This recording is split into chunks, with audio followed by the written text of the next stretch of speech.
Alrighty then. Hello guys.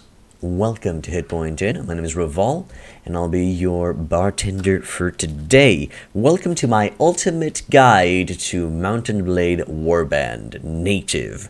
No mods. I repeat, no mods. Alright.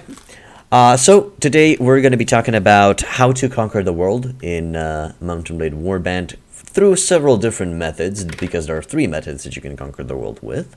But first of all, just to show you guys that I know what I'm talking about, I'm going to show you my character Patsy Cowman, who's currently on day 601. Yes, that's his name, Patsy Cowman, in the honor of the cow Patsy from Prophecy of Pendor.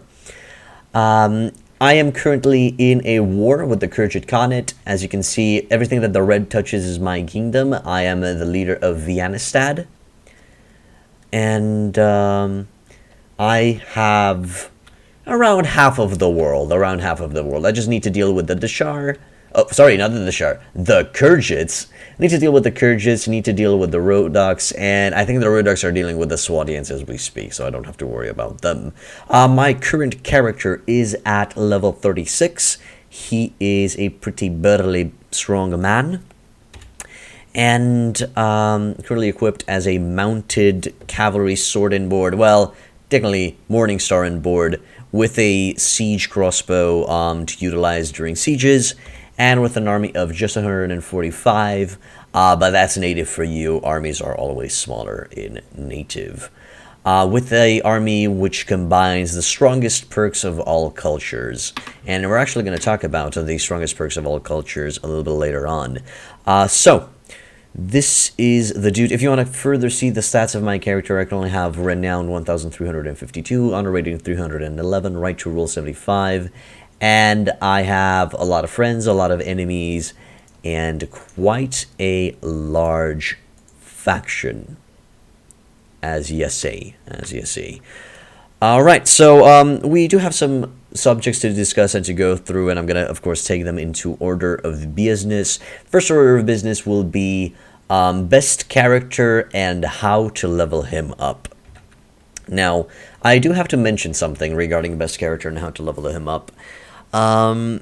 There is no best level 1 build based on your choices, based on your levels, because all choices, your father can be either a huntsman or a merchant or a noble or a soldier. They really don't matter, because they provide you, all choices will provide you with the equal amount of stats. So you can't say that, oh, by choosing merchant, I'm going to receive more attributes than if I chose noble. That's not how it works. Because as you level up, you'll always be able to bring them to the certain thresholds by a certain level. It all depends simply based on your choices. The only difference is based on the power spikes that you're going to be getting throughout the game. Now, I'm going to be showing you what is, interestingly enough, a pretty good level 1 character. Pretty good level 1 character. So, let's start a new game. They changed the base attributes, Mike, but you don't receive more attributes than other choices. Let me show you. Start a new game, and this way, I think I'm gonna be putting it to sleep. If I choose male, and this is the most basic choice. If I choose male, I receive +1 strength, -1 agility. If I choose female, I receive +1 agility, -1 strength. That's the only difference when it comes to attributes. You will always receive the equal amount of attributes and skills, whatever you choose. Understand? So, in other mods, it's not like that, Mike. In other mods, there's actually choices from level 1 that matter and give you the most stats, like in Florus or like in Prophecy of Pendor. Hello, Shadow. Welcome back to the end. But for starters, the best character 1 build will be male. And then I would recommend an impoverished noble, a page at a nobleman's court, a troubadour, and the loss of a loved one. and then you become an adventurer and ride to your destiny. You start off with certain advantages. You practically start as a noble right off the bat. You can choose your flag from level 1. And for the sake of this guide, we're going to go with a lame flag. We're going to be the chicken leg of justice. Allow me to quit it without saving. And then we reach this character screen. Now, this is the point where I'm going to tell you how to level up your character, because it's very important on your initial stats that you choose. And I think, well, I don't think, there are two ways of going and doing this. The first way is put all of the points into charisma from level 1, and then by level 2 you just add an extra point into charisma, and bam, you're not going to have to deal with charisma ever again. You're not going to have to deal with charisma ever again. 18 charisma will be enough to take you through the entirety of the game. That's going to give you access to leadership 6, and if you read the book, that's going to bump it up to 7. So you don't have to worry. And in the late game, if you really want to go overboard, well, overboard, as in further up, you can add some extra points. With the problem with this method is that your combat stats in the early game and your intellect stat will be incredibly weak, and you need to touch a certain amount of thresholds in each department in strength, agility, intellect, and charisma to equip certain the best equipment in the game. For strength, that is 15. For agility, that is 12. And then intellect and charisma, you don't really need them. Well, only strength you need them for equipment. Agility, you need them for horses. And the intellect and charisma. Intellect helps your party and your armies. Charisma helps your army size. So keep that in mind. Yes, we shall pray to the UPC gods so that the internet will be stable until the end of the guide. With this setup, at level 2, you're going to have 18 charisma, which is the recommended threshold from me. By level 10, you're going to have 15 strength. By level 17, you're going to have 12 agility. And then you can dump the rest of the stats into intellect. And let's say the maximum level that you're going to be reaching this playthrough will be 40. Let's say it's 40. Your intellect is gonna be around 23, 24, which is more than enough, and you can keep on piling from there. Don't you worry. At that point, you're just gonna be reading some extra books throughout the game to provide you with some extra stats if you so desire. So don't you worry. You good. But the problem with this is that you are going to be having a weak early game, but you're going to have a decent army size right off the bat. For the rest of the 3 points, I recommend that you put them into prisoner management. Now, the second option, and I think the second option is a little bit more well-rounded, is we don't put any points into charisma. We just add 1 in intellect, 1 in agility, and 2 points in strength. And that way we reach the 9 threshold, 6 threshold, and 6 threshold for intellect. So we can bring these up to 3, respectively, 2 when it comes to agility and intellect. That's going to give you some extra strength in the early game, and practically you just focus on your charisma for the first 5 points to reach it to 18. So with this setup, at level 6 you're going to reach charisma 18. At level 12 you're going to reach strength 15. By level 18, you're going to reach with your agility to 12, and then dump everything into intellect. The idea is, once you reach level 40, you're going to be with the intellect again in the same ballpark, 23 to 24, and then you'll see where you go from there. I would actually recommend that you go for this one first. You can still have leadership 4, bring that prisoner management up to 3, add 1 point into pathfinding and that extra point into power strike just to get the ball rolling and just to give you a decently strong early game and a fearsome late game.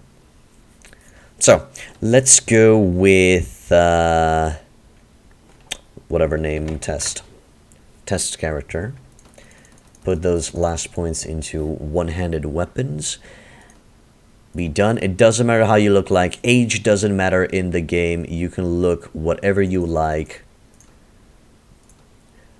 join the caravan based on what where you want to start from. This again doesn't matter. Let's start from Swadia. Swadia, why not? Of course, we're going to get attacked by the dude from level 1. We're going to hopefully shoot him once he shows his face. Or he's not showing his face. Good sir, I was promised a robbery. Why is nobody trying to steal from me? Oh, there you are. No, I missed. Okay, fine. We're just going to go into melee. No problemo. There you go. Goodbye. Test has killed you. There's supposed to be a merchant come to talk with me. Good day, Mr. Merchant. Yes. Good. I am interested because it's worth doing the initial quest. It's just to get you started.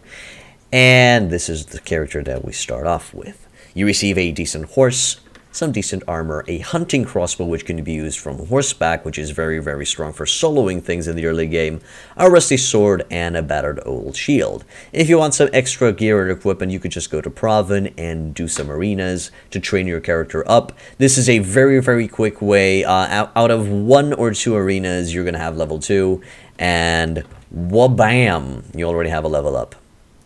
So keep that in mind. The way we're going to be leveling up our character is, as I said, focus on charisma initially, just to have that amount of charisma and to have a decently sized army. Your strength up to 15, agility up to 12, intellect up to as much as you can. And now we're going to discuss why. We're going to discuss in detail about each skill and if it helps you out or if you can skip or who to spec on. So, let's go and do this. You know, maybe it would be a better idea to show these stats on my other character, on Patsy. Okay, let's go with Patsy's stats, and this way you'll actually be able to see exactly what I've spec'd into and how you can change these specs. So, Patsy is a mounted sword and board type of character with a crossbow on his back. Now, ya boy here doesn't have any points into Iron Flesh. Why? Because I don't consider Iron Flesh being worth investing. With 15 strength, we're only going to be able to bring that Iron Flesh up to 5, which would be 10 extra HP, and that's not really gonna mitigate much in the early game or mid game. It's really not gonna matter because of the weak armor. What is gonna mitigate and count towards your survivability will be your armor. And that's what's keeping Patsy alive in the late game as well. My armor. My lordly coat of plates, my crude wing great helm, and my thick plate boots. And the thick gauntlets, because I don't want to hurt my toesy woesies. That's a very obscure reference. So, that's why I consider that Iron Flesh is really not worth investing into. If you're in the late game and you don't really need points in certain skills, and you have some extra that you could play around with, then sure, go for some Iron Flesh. Make yourself a little bit more beefy. Make yourself a little bit more bulky. That's a good idea. Now, next, Power Strike. Power Strike is essential for any melee character. If you want to go for a mounted cavalry unit, Power Strike is important. If you want to go for a foot soldier, Power Strike is important. And most of the times, even if you want to go with Archer, you would need a little bit of Power Strike to handle yourself in a melee combat, because inevitably the enemy soldiers will get near you. With 15 strength, you'll be able to bring it up to 15. And it's pretty enough. It's pretty decent. If you have the right weapon, you can deal with simply any enemy, and you'll be just fine and dandy. Okay, Power Throw. If I recall correctly, in native it's not that viable to go for a power throw character, because most of the times you will run out of ammo and then you're going to be forced into melee. So power throw is more, if you really want to play with it, go for it. That's the idea. If you really want to play with it, for example, if you want a mounted character that also has equipped some spears or some throwing knives or something like that, then yeah, sure, go for it. Go for power throw and play around with it. Then power draw, simply essential on archer characters. And if you are going to be going for an archer character, I would actually recommend that you bump up the strength up to 21. Bump up the strength up to 21 because that's going to allow you to bring the power draw up to 7. And I need to mention that bows and arrows scale very well in late game. A bow and arrow will out-damage a siege crossbow in the late game. So that's the only situation where I recommend that you go over the strength 15 and bring that boy up to 21. Bring that boy up to 21. If you really don't care about leadership or charisma and you're going to be compensating the size of your army simply based on your renown, then screw it. Just go further beyond that strength. It's your character. What I'm suggesting here are simply suggestions. Yeah, that's exactly it. I'm simply adding suggestions here. These are more guidelines to keep in mind. Why is it 15? Because with 15 you can equip any equipment in the game, any armor in the game. I think siege crossbows require 18, but I'm not sure if that's a native. So if somebody will correct me on that, I would be more than happy. But with 15 you'll be able to equip whatever the blup you want. I currently have... Oh no, never mind. Nope, you don't need any more than 15. With 15, you can equip any weapon in the game. The Masterwork Siege Crossbow requires 14 strength. So yeah, you can equip whatever the blind buck you want. Including the power draw arrows. I think the best bow is power draw 5, power draw 4, around that ballpark. So again, 15. So you don't have to worry about that. With Weapon Master, this is kind of an optional skill, because what does Weapon Master do? It makes it easier to learn weapon proficiencies and increase the proficiency limit. Limit goes as 60, 100, 140, 180, 220, and so on and so forth. Currently with Weapon Master 15, and the reason I have Weapon Master is 15 is because I read a book, because as you can see with Agility 12 you can only bring this up to 4.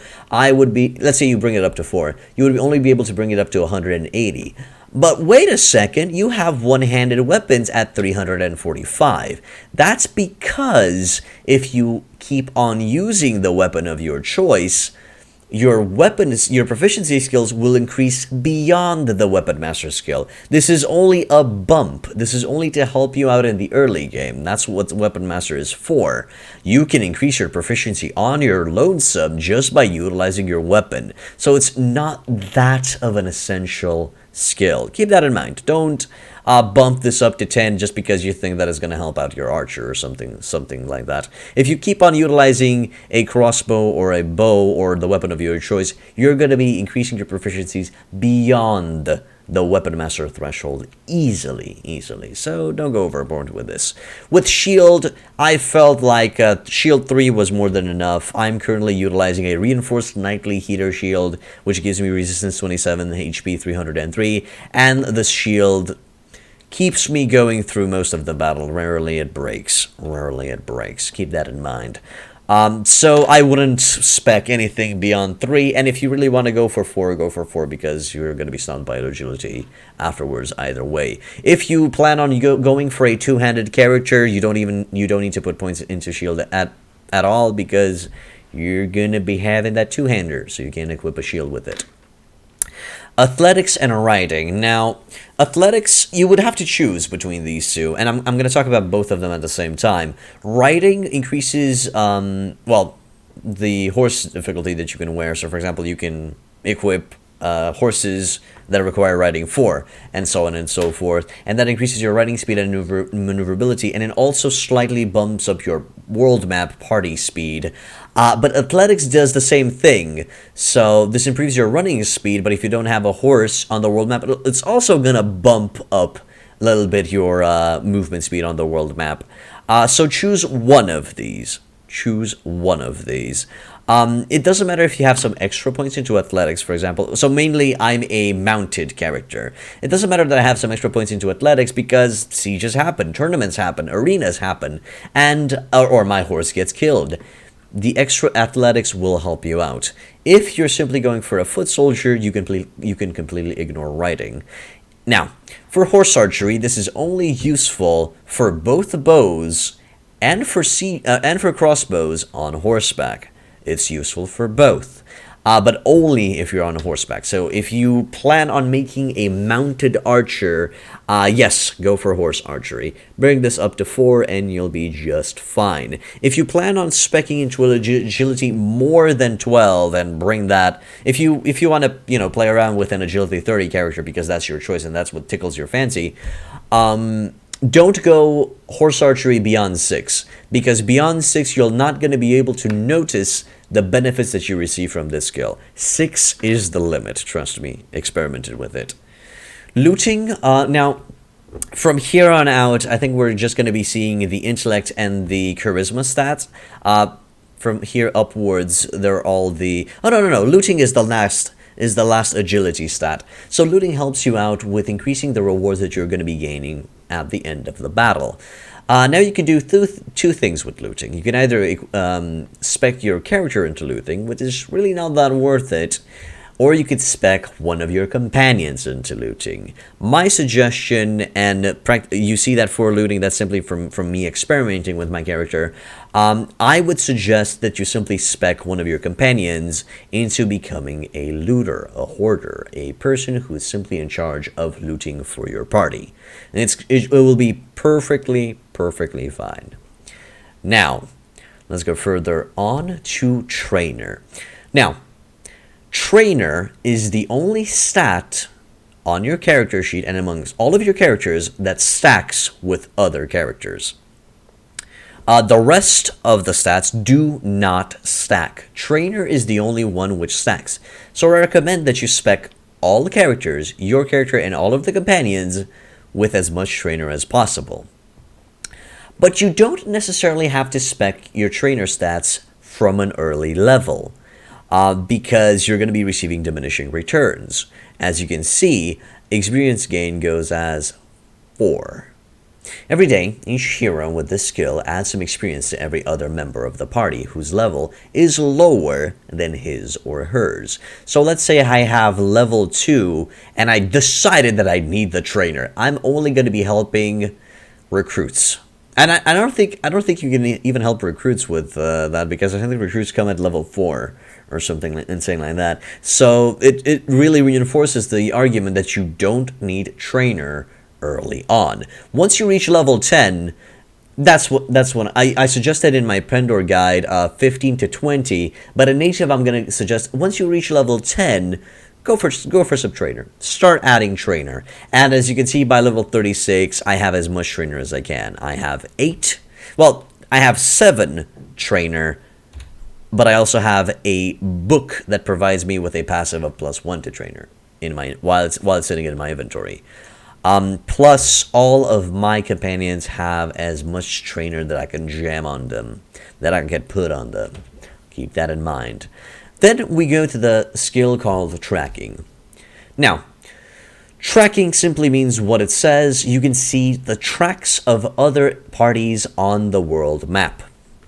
Literally, you can see small arrows on the ground. And as you put points into this, you'll receive more information from said tracks. Sadly, it's completely useless. I did not find a scenario, a situation where tracking was essential or came in handy. It did not help me out. What I recommend is you do not spec it on your main character, and spec it on your Pathfinder, on one of your other companions. And they're going to provide it some information which you're maybe someday going to be used, but not really. Now, when it comes to tactics, every 2 levels of the skill increases the starting battle advantage by 1. First, if we're going to talk about tactics, we need to talk about what battle advantage does.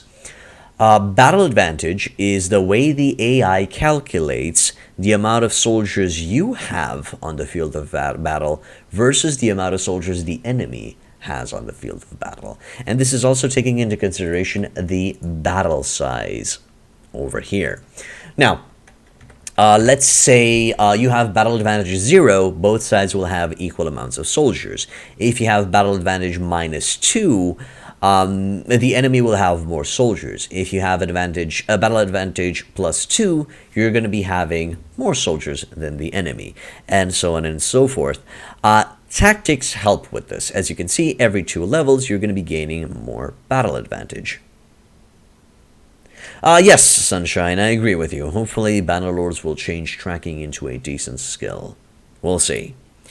But again, I wouldn't recommend tactics on your main character. One of your companions, for example, your engineer, we're going to talk about that later on, will be able to handle tactics for you. We're going to talk about that when we discuss about intellect characters.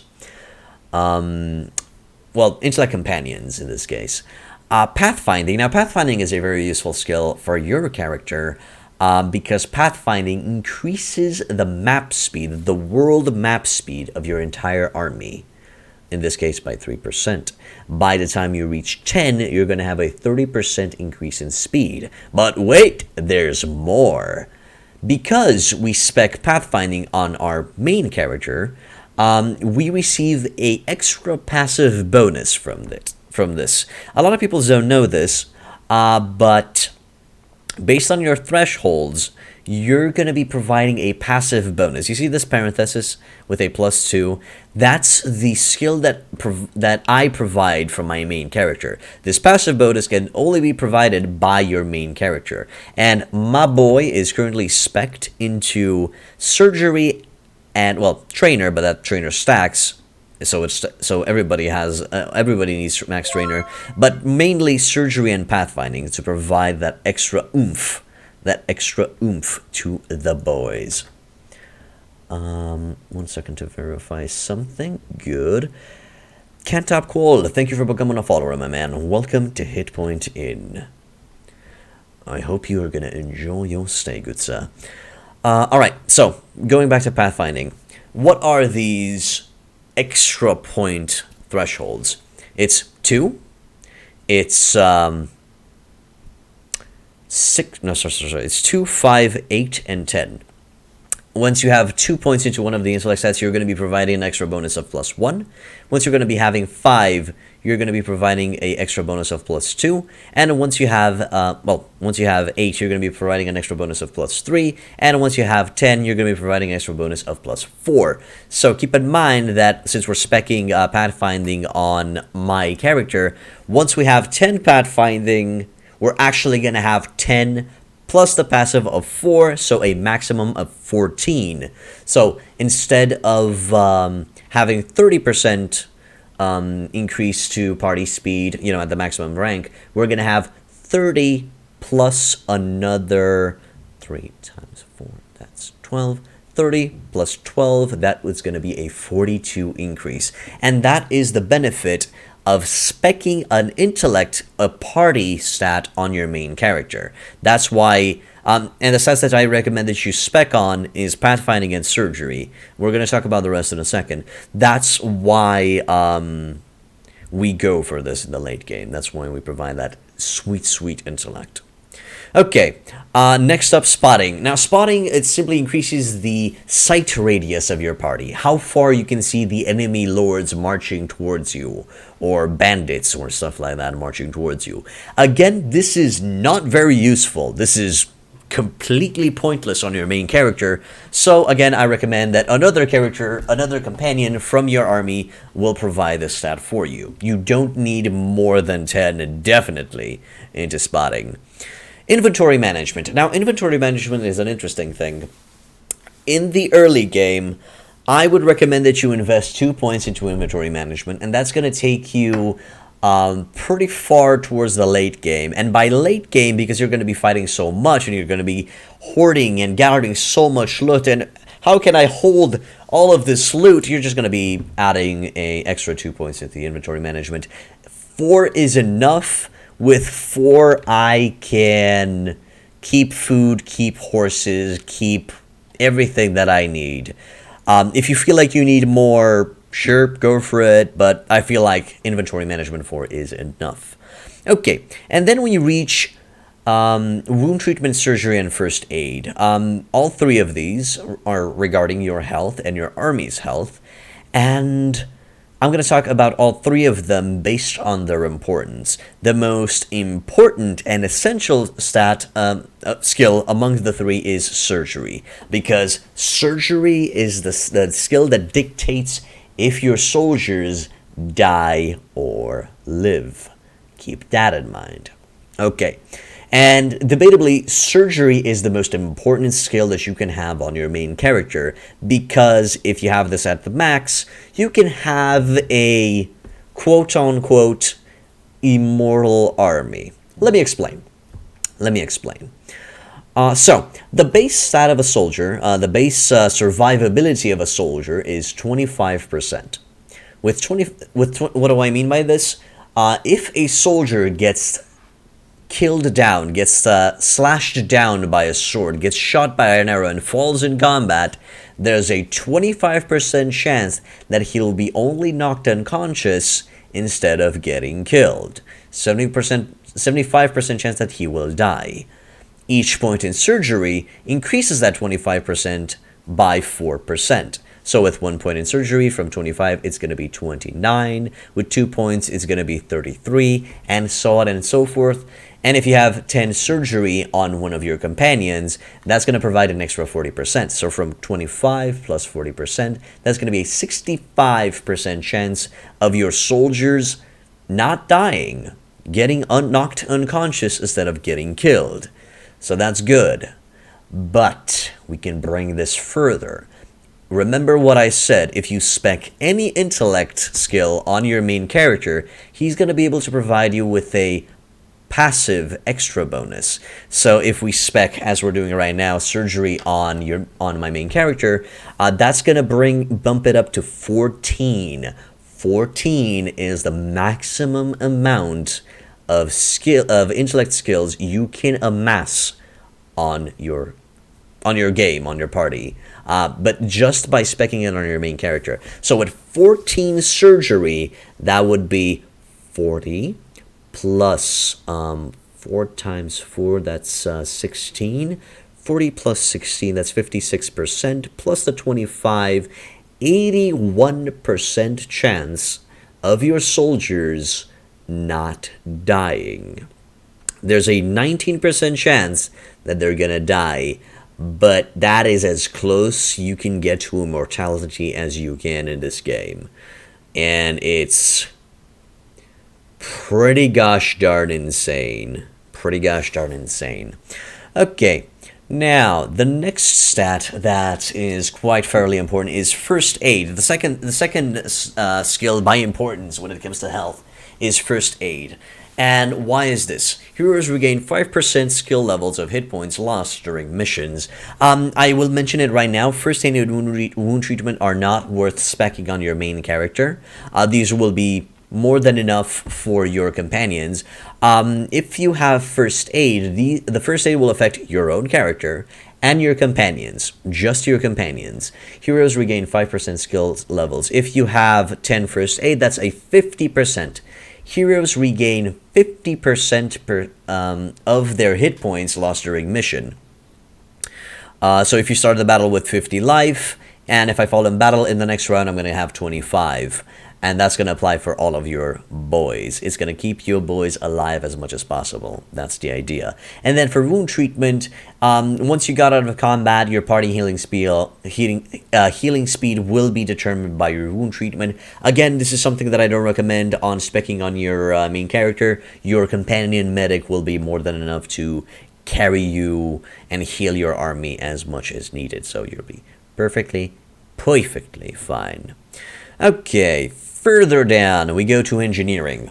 Now, engineering is useless in the early game. It's completely useless. You don't need engineering in the early game. You don't need it on your main character either. Your companions can provide the stat for you, and it's only important in the late game when you are building in fiefs, but most importantly, when you are sieging enemy fiefs.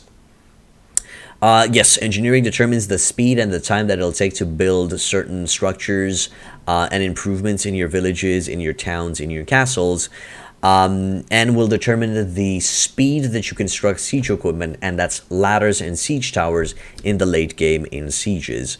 Engineering is pretty important, especially against those pesky, annoying siege tower sieges that take forever to build, and that take 2 days. So again, add engineering to one of your companions, and hey, if you feel like you don't have enough patience, maybe even spec it on your own character. It's a plan, it's a good idea. And then we reach our persuasion. This skill helps you make other people accept your points of view. It also lowers the minimum level of relationship needed to get NPCs to do what you want. Now, it's a good idea to start with persuasion from level 1.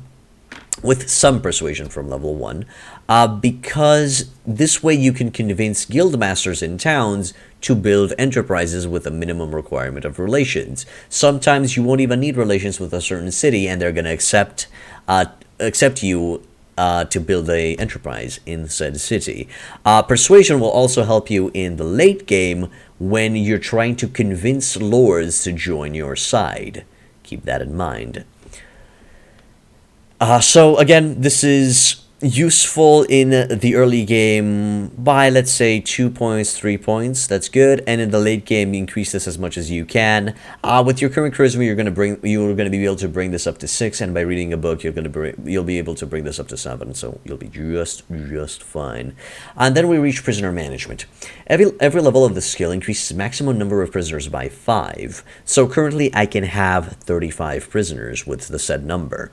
There's another hidden passive to this skill. It also increases the chance of you capturing enemy lords. Oh yeah, you heard that right. It increases the chance of you capturing enemy lords in battle. After the end of the battle, calculation is made based on your prisoner management, and it gives them a chance to escape or to get captured. Think of it as it gives you bonus in 10% increments based on points. So each time you put a point, there's a 10% better chance of you capturing a lord. Usually having this on 5 to 6 is more than enough, because that significantly increases your chances of capturing enemy lords. If you have it on, if you want to go max with this, if you want to go simply balls to the wall, 10 prisoner management, there's, if I recall correctly, just a 10, either a 10 or a 5% chance of an enemy lord escaping you. So yeah, you can go overboard with this if you desire, but I feel like 5, 6, 7 tops is more than enough. More than enough. Okay, leadership. Every point increases maximum number of troops you can command by 5 and increases your party morale and reduces troop wages by 5%. Now, the increase of maximum troops is really not that important. It's very useful in the early game, because it gives you quite a small squad of soldiers by speccing into leadership. But what we are interested in is party morale and troop wages. True, Thorn. That is correct.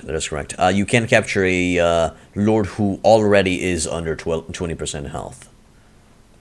Although I feel like that's not completely correct, because I've managed to capture lords in Pendor who were under the health threshold. But it's something that is incredibly hard to experiment, so I'm not going to judge it. So sure. Now, with leadership, going back to the party morale and reduced troop wages. In the late game of Mountain Blade, you will most likely be fielding an army of multicultural varieties.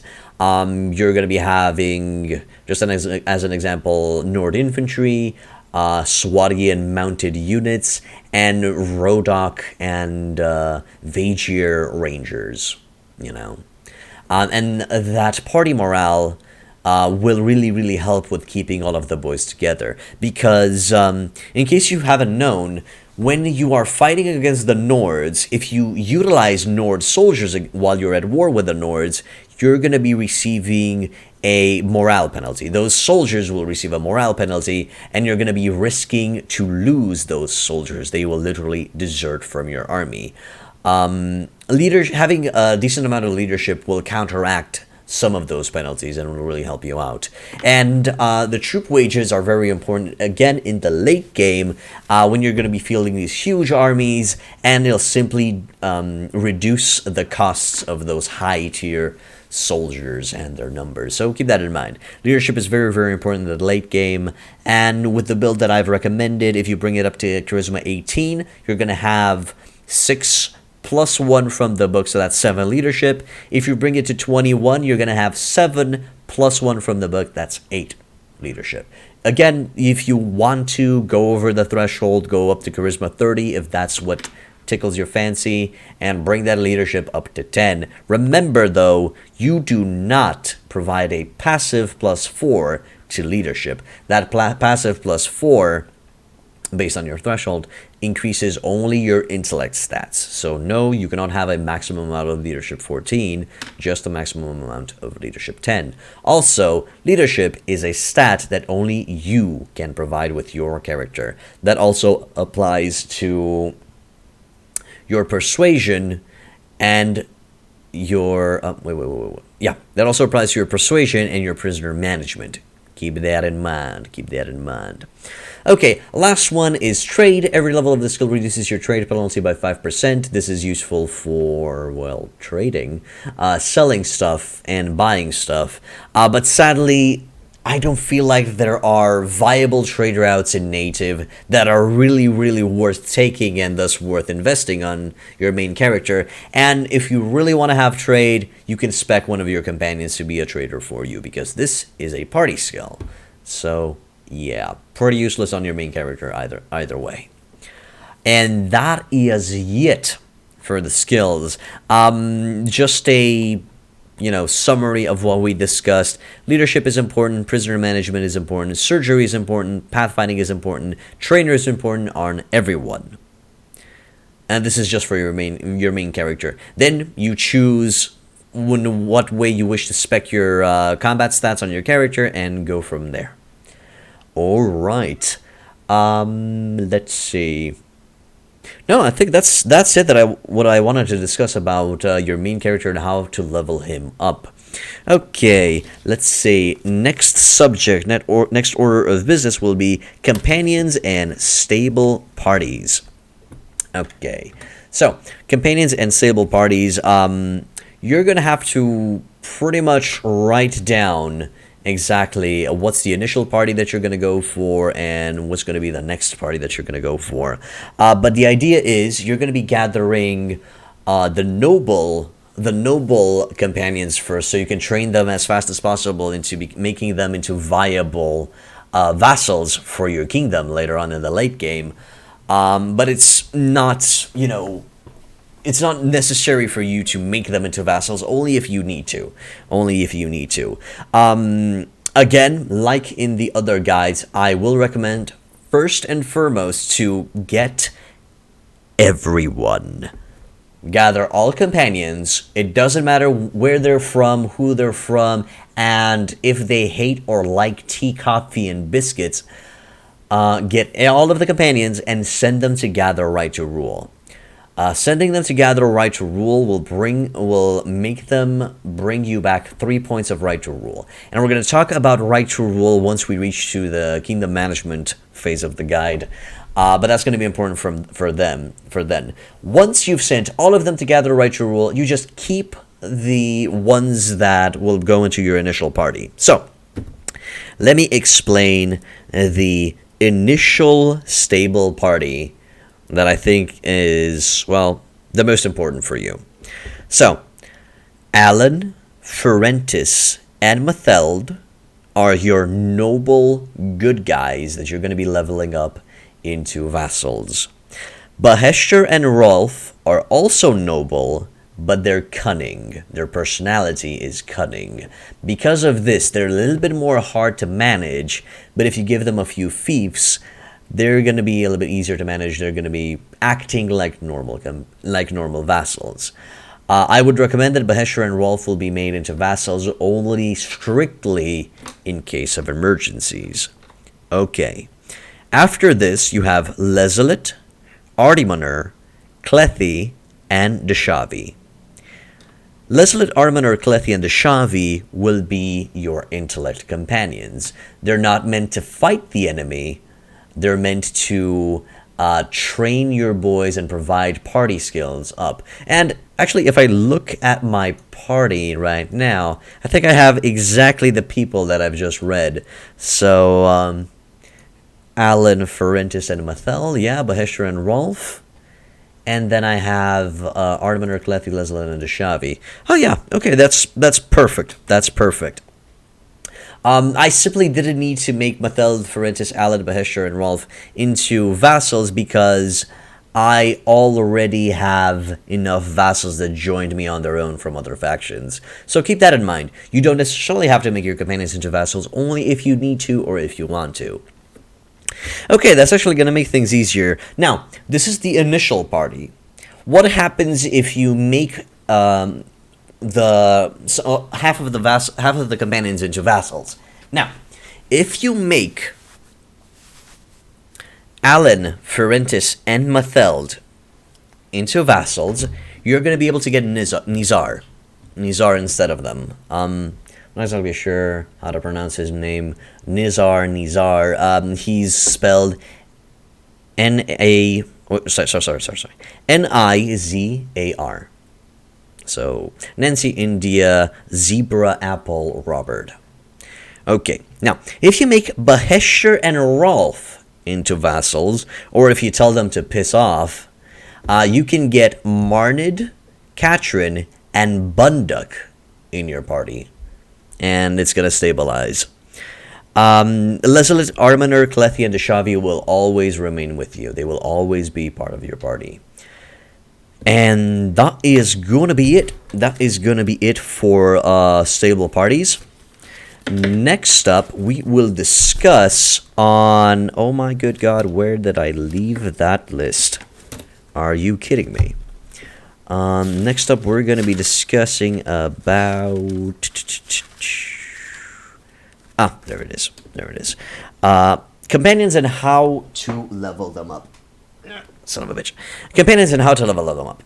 So, you're going to be having two types. Yeah, just two types of... three types of companions. Yes, there are going to be the warrior companions, the vassal companions, and the intellect companions. Let's discuss about the intellect companions first. And the first boy that we're going to be talking to right off the bat will be Lezelit. Lezelit is arguably, well, not Lezelit himself, but this intellect companion is arguably the most important intellect companion that you need to have. Thank you, Sunshine, and wish you a wonderful day, my man. Bye-bye. This is my medic. He is my medic extraordinaire. So, what do I mean by intellect companions? Intellect companions are the companions that you specialize into providing a certain party stat for your party.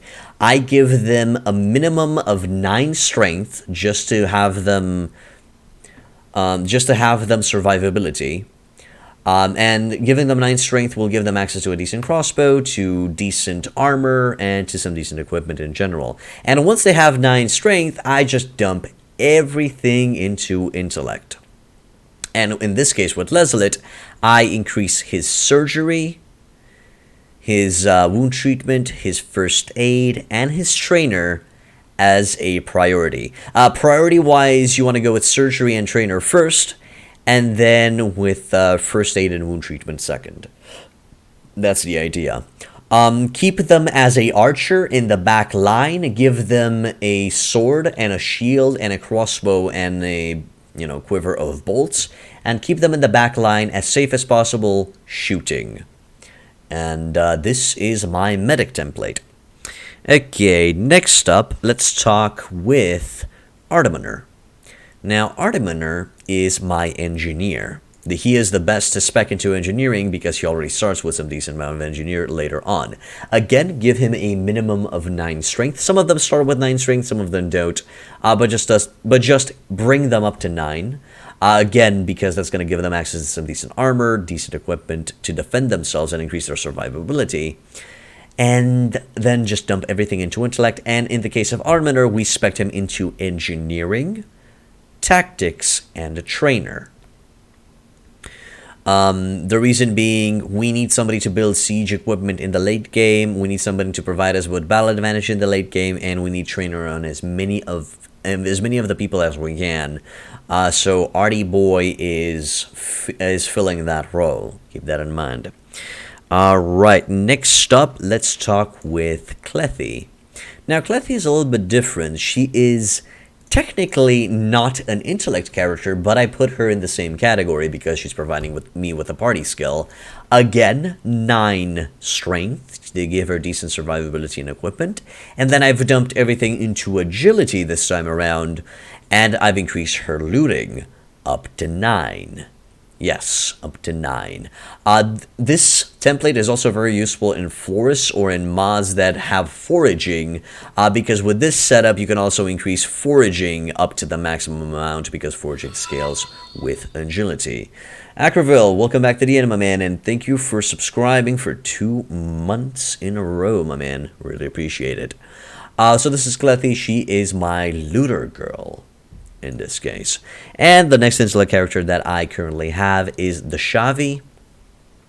Now, the Shavi over here is... well, the Shavi started off with 10 strength when we got her, and then I simply added all of the points into intellect, and we focused on pathfinding, spotting, tracking, and trainer, with priority being pathfinding and trainer, and then second priority, spotting and tracking.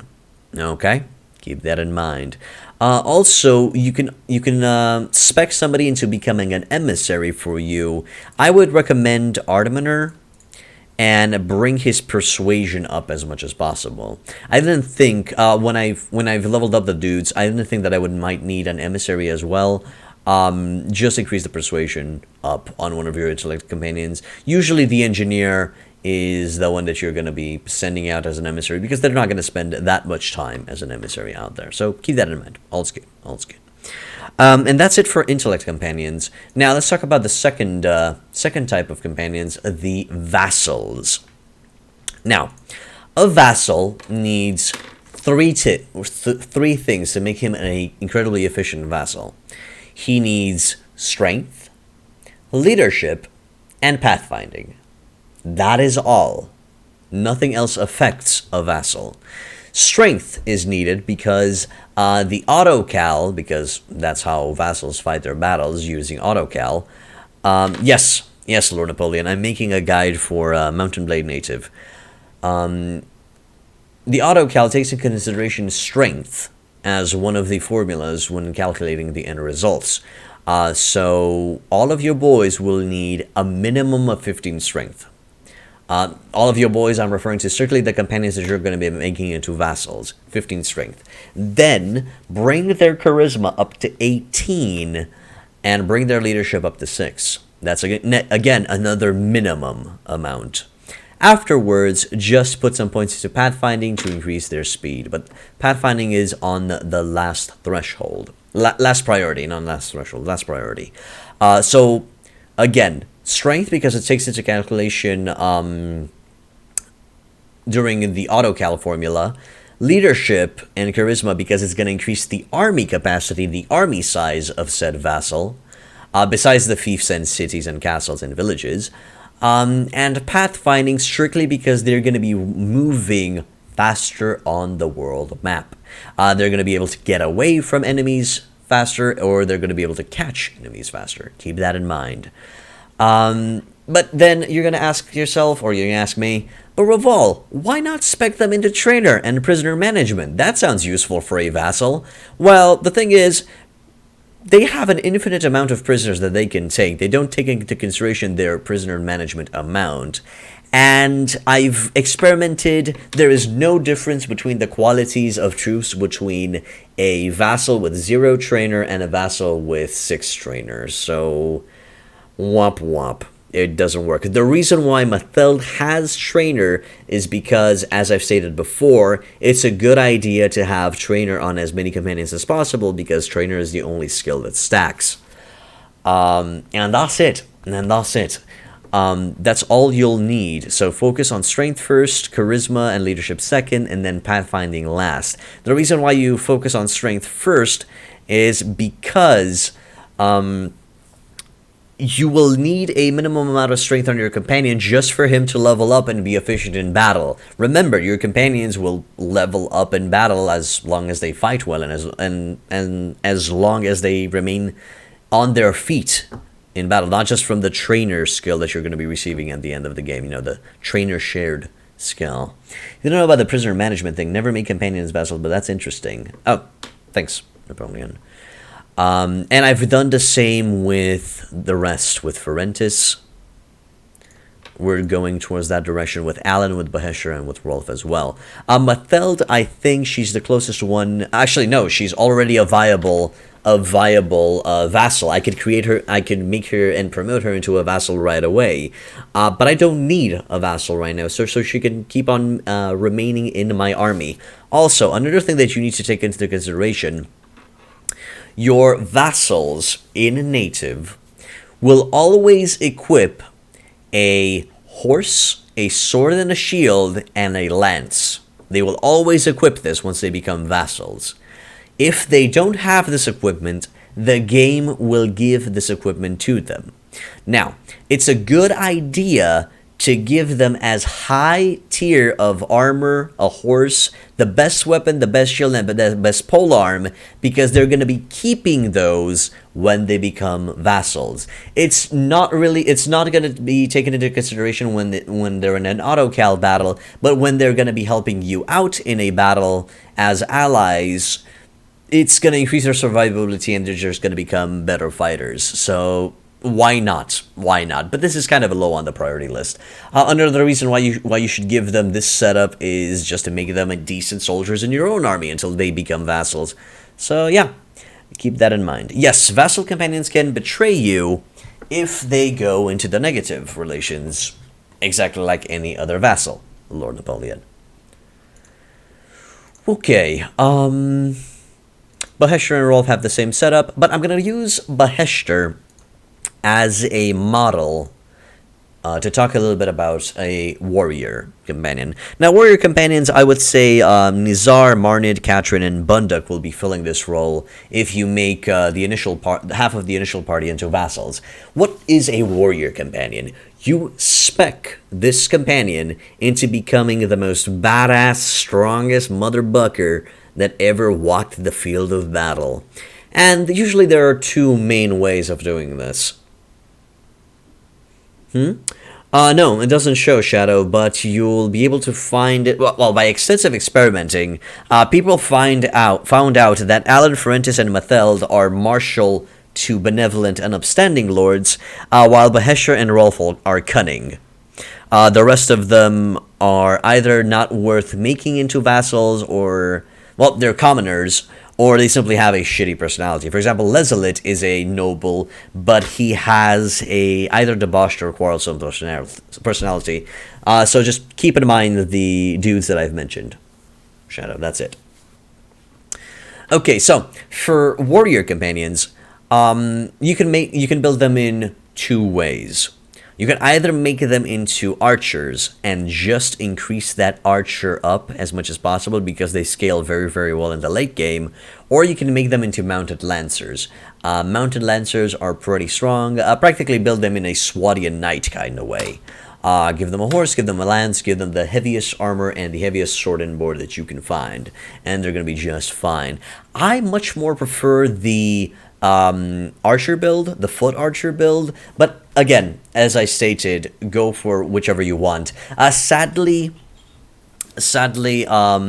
horse archer is not viable because the horse archer AI is, well, terrible in native, so it's completely a waste. And simply making them into a tank, into a warrior, not really that good of an idea. Why not give them a bow and arrow as well, just to make them shoot more, or at least give them a crossbow to make them shoot more.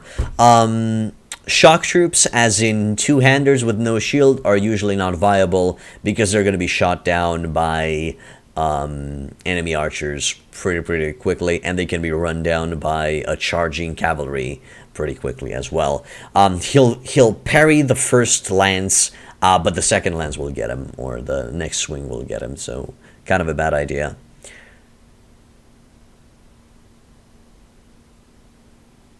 I think so. Yeah. Your companions will get troops based on their ethnicity, I guess, or their origin. That is correct. But they're not going to be getting troops more OP than the rest of them. They're not going to be getting special troops, Napoleon. All right. And that is going to be it. That's going to be it for our how to level up companions. Okay, next up, we're going to be discussing about troop trees and the best troops of the game. Now, the problem is there are no troop trees that you can see within the game itself. So you're going to have to pay attention, and I'm going to have to explain exactly what are the strengths and weaknesses of each faction. Okay, let's start off with, let's get the Kyrgyz out of the way, because sadly they are the weakest faction in native, simply because of mounted archer AI. So yeah, these boys specialize into mounted units. They can have mounted veteran archers and mounted lancers. Sadly, they're subpar. They're gonna get themselves killed, and they're very hard to train up to. Once they reach the Kyrgyz horseman, it takes a long time for them to reach the upper tier, and usually being a Kyrgyz horseman will get them killed in most battles. The Kyrgyz horseman has a chance of spawning with both a melee weapon and a ranged weapon, and both of them will get them killed because of the weak horse and the low armor. Now, I think I might have some. Yeah, I think I have some Kyrgyz veteran horse archers over here. These are their stats. This is their best unit. But because of the horse archer AI, they get killed incredibly fast and incredibly easy. If you do want, so I've bashed the Kyrgyz until now. What are the good things about the Kyrgyz? The good thing about the Kyrgyz is that you can gather a large army of Kyrgyz very fast. For my personal experience, for some odd reason, the villages give a lot of Kyrgyz recruits, so you can amass a big pile of them incredibly quickly. And also, they're decent in a siege defense. Because, well, Kyrgyz veteran horse archers and other archers will simply be on foot in a siege defense, thus they will not receive a penalty from riding their horses, and their horses will not bring them to their doom. So, in case you have a big pile of Kyrgyz units, might be a good idea to simply garrison your own fiefs with them. But if you're forced to utilize Kyrgyz units in combat, I do recommend that you grab the Kyrgyz veteran horse archer and then tell them to dismount their horses and use them as foot archers from then on. Just bring the horses in the front of your soldiers, dismount them, and then tell them to go near your archer line and use them as normal archers. The idea is you have some extra archers to kill the enemy, and the horses will act as a shield to stop the enemy charge. Because the AI is a little bit on the dumb side, the soldiers will charge in to the horses and get stopped, and most likely get shot down by your archers because they're sitting ducks right there. So that's the only way I would recommend to utilize the Kyrgyz. Okay, next up, let's talk about the Saranids. So the Saranids are the yellow faction in the desert to the south. They have Shariz, Drukuba, Amarat, and Mary. Now, The Serenid faction, the only way I can describe them is they're jack of all trades, master of none. Jack of all trades, master of none. They have the second strongest mounted unit in the game. They have the Serenid Mameluke, the second strongest mounted unit in the game. And they also have very strong foot archers, the master archers. Their drawback is their weak infantry. Their Serenid Guard has a chance to not come equipped with a shield, which is pretty much his downfall. They can be relied upon to tank, to relieve pressure from your archers or from your cavalry without getting themselves killed. So that's the drawback. But their Serenid Mamelukes are the second strongest mounted unit in the game, and besides that, they also come equipped, or they can come equipped, with a two-handed mace. So the Serenid Mamelukes are very, very useful if you want to kill and bring prisoners to your army. If you want to bring prisoners to your army. I think, let's see if I have any Serenid stuff. We've just fought against the Serenids, so I don't think I'm utilizing any right now. Yeah, we've fought against the Serenids recently. They were the last ones to get conquered by me. So I currently don't have any Serenids to show you. But that's the idea. The Serenid Mamelukes are the second strongest and very useful if you want to go for a slaver army. Now, regarding the Master Archers, the Serenid Master Archers, they are the second strongest archer in the game. The second strongest archer in the game, next to the Vajir Marksman. And in a 1v1 battle, a group of Serenid Master Archers will defeat a group of Vajir Archers simply because the Master Archers have better armor. They simply come equipped with better armor. The Serenid Master Archers are the most heavily armored archers in the game. Oh yeah, they do look cool with that. Hello Flavian, welcome back to the end, my man. Yeah, it's Warband, and we're doing a guide for Warband. But the Vajir Marksmen do more damage. The only reason why a Master Archer would win in a 1v1 against Vajir Archers is simply because the Serenid Archers can take an extra arrow to the face, while the Vajirs don't. But let's continue talking about the Serenids a bit.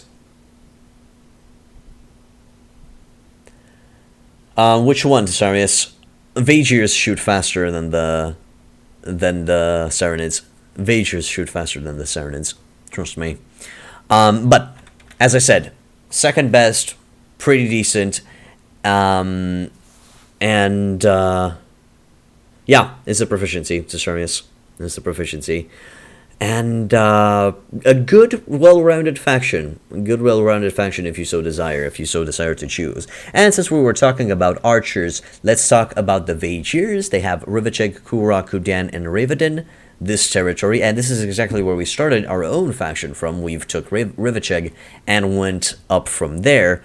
The Vajirs have, I would say, the third strongest mounted cavalry in the game after the Serenids. The third strongest, the Vajir Knight. They have a chance to come equipped with two-handed axes, which is not necessarily that good. I'm sort of talking about the Knights, but they do their pièce de résistance. Their most strongest unit in the Vajir armaments, in their Vajir arsenal, is their Vajir Marksmen. And I actually have a few Vajir Marksmen. Now, these boys do not have the best armor. By a long shot. They have leather armor. They're not that good.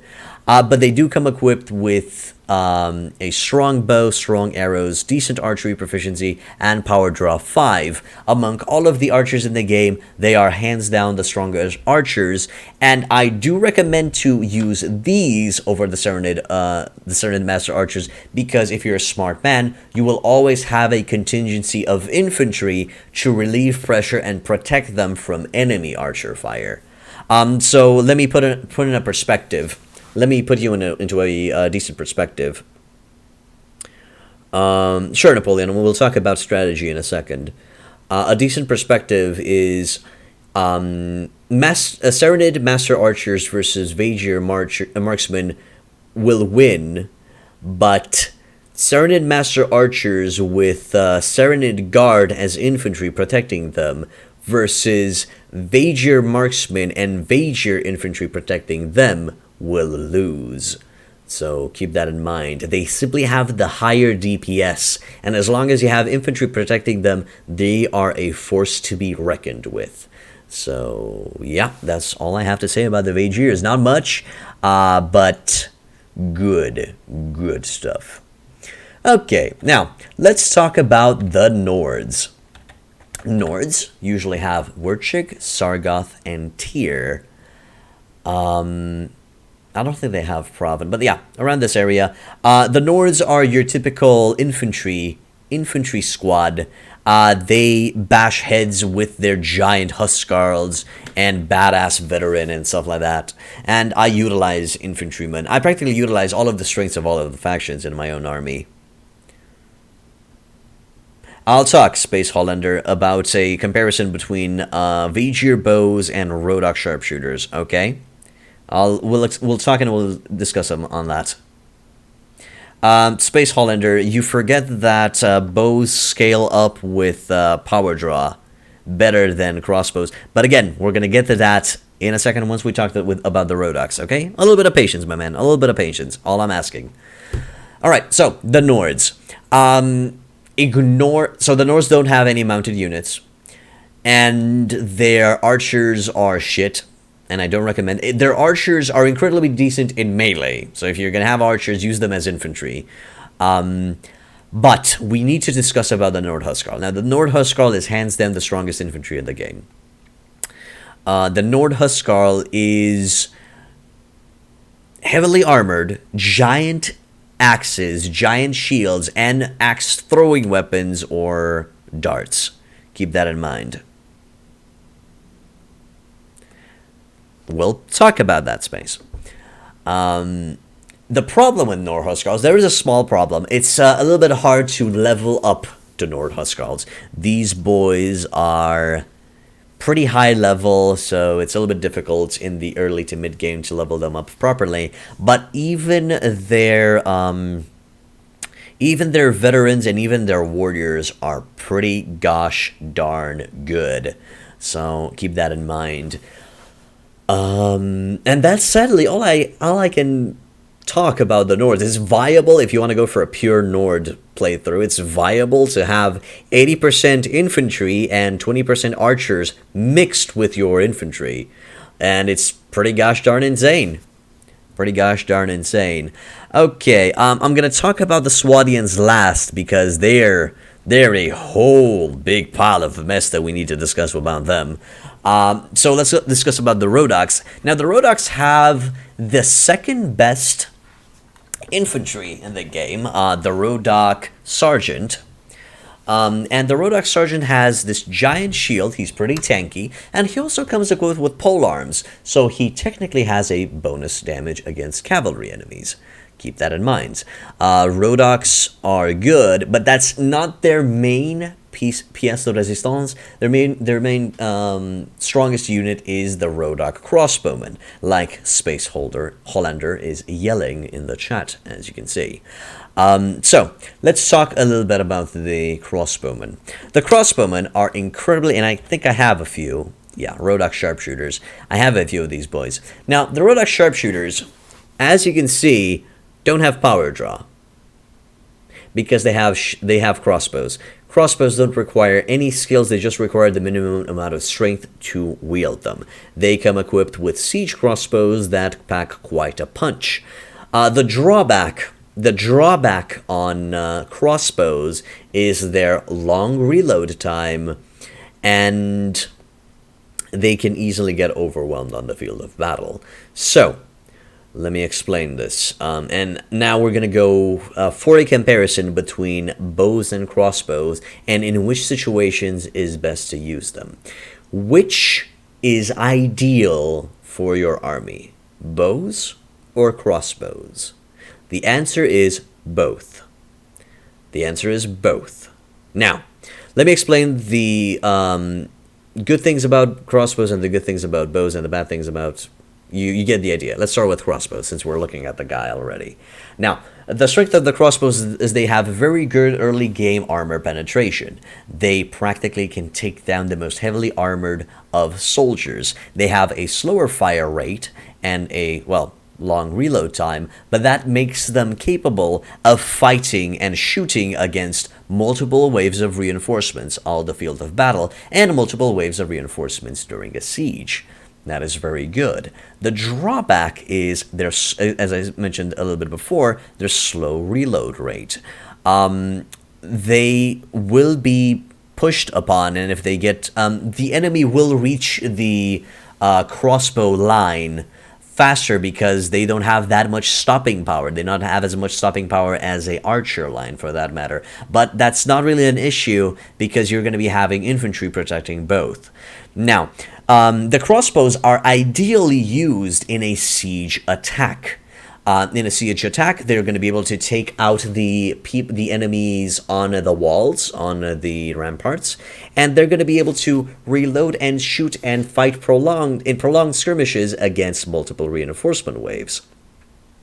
And another small hidden bonus that the sharpshooters have is the fact that they, when they reload, crouch and bend down.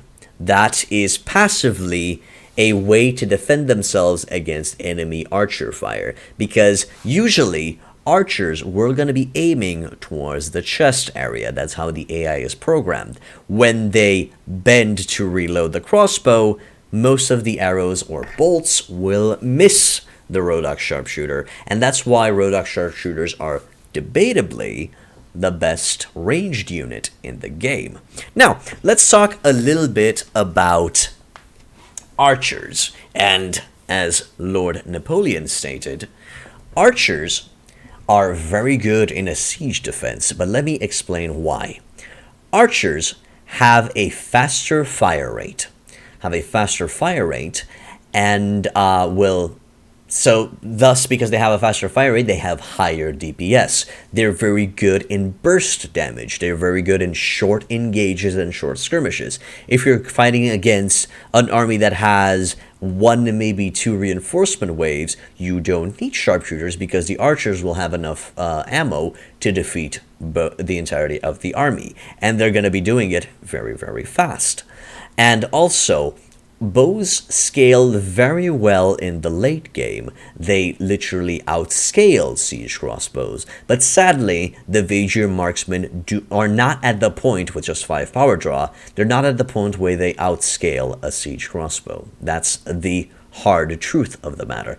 But because of their higher DPS, because of their faster firing rate, they're ideal in, as I said, short skirmishes and short battles, or in siege defenses, because the drawback of the archer is if you have a faster firing rate, you're going to be running out of ammo faster. But that is not an issue in a short battle or in a siege defense, because in a siege defense, all archers restock their quivers every, I'm not exactly sure how the mechanic works, every 1 minute, every 2 minutes, around that ballpark, or every 5 minutes. I'm not 100% sure, but I know that they reload and thus they keep on firing. Also, interestingly enough, if you put a group of Rodok sharpshooters against a group of Vassal marksmen and let them fire away, the battle is very close, but the Rodok sharpshooters end up winning because of their crouch mechanic. Strictly of their crouch mechanic. Keep that in mind. So it's kind of a unintentional buff because of an unintentional passive. So yeah, those are the situations. Just to summarize, Rodok sharpshooters very good when attacking in sieges, and good to have a few sharpshooters among your archers. And archers, very good in burst combat and in short skirmishes and in siege defense. That's the conclusions that we've reached. Take it or leave it. Yep, pretty much, Flavian. Pretty much. And as I said, remember when I said when I started this comparison, the best thing to do is to have a mixed bag. Have both sharpshooters and both archers.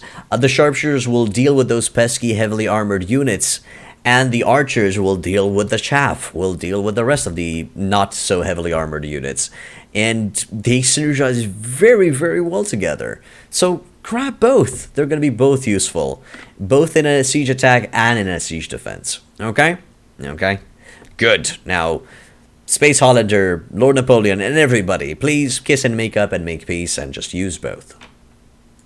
And also get a room. Exactly, Lord Napoleon. Exactly. Alright, now the last piece of faction that we need to talk about are the Swadians. Now, these bad boys have, well, they're, yes, no, there's no point in beating around the bush. The Swadians have the best mounted units, the Swadian Knights, and the Swadian Knights are a little bit imbalanced. Okay, a little more imbalanced, and I think I have a few Swadian Knights here.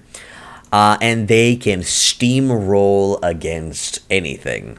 The only thing that can stop a Swadian Knight charge is utilizing a wall of horses or baiting them during a hill combat or a mountainous combat, because that's going to decrease their speed and their efficiency substantially. Swadian Knights are even more dangerous than the Swadian infantry when they're on foot, so keep that in mind. Swadian Knights are heavily armored. They come equipped with debatably the strongest. They can spawn with debatably the strongest weapon in the game, the Swadian Morningstar. They come equipped with lances, and their horses are heavily armored. Exactly, I think they're around the ballpark of the Saranid Mameluke mounts. But the Swadian Charger, I think, has a little bit more charge, and I think I currently have. Yeah, they come equipped with heavy chargers, and these bad boys have 36 charge.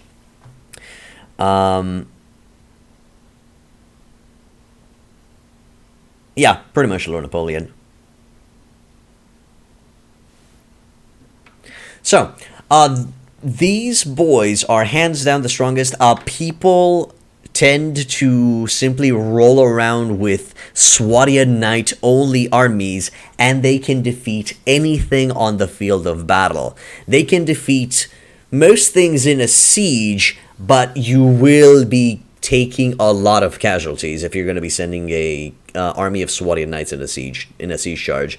Simply because the only drawback when they're on foot, their weapon swing is very, very slow.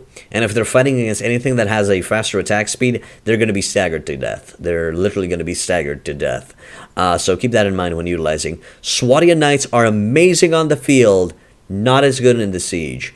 And also, under certain parameters, you can easily counter Swadian Knights by simply baiting them into a siege defense where you defend the castle and they're attacking, or simply baiting them on a hilly map.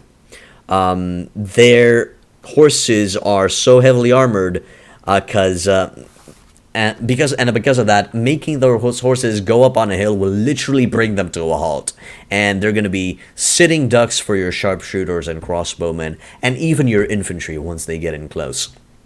The most deadly aspect about a Swadian charge is also their couched lances. That also brings up their dangerousness to imbalanced levels.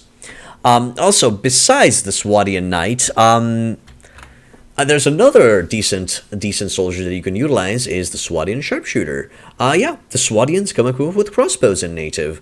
And they're pretty decent at it. They're not as strong as the Rodok Sharpshooter, mind you, but they do decently well in a siege attack or in a siege defense. Keep that in mind. What I do have to mention is that Swadians are stronger than, well, sharpshooters by a long shot, so usually the Swadian Sharpshooter gets overshadowed. that gets overshadowed by their big, heavily armored brother, the Swadian Knight.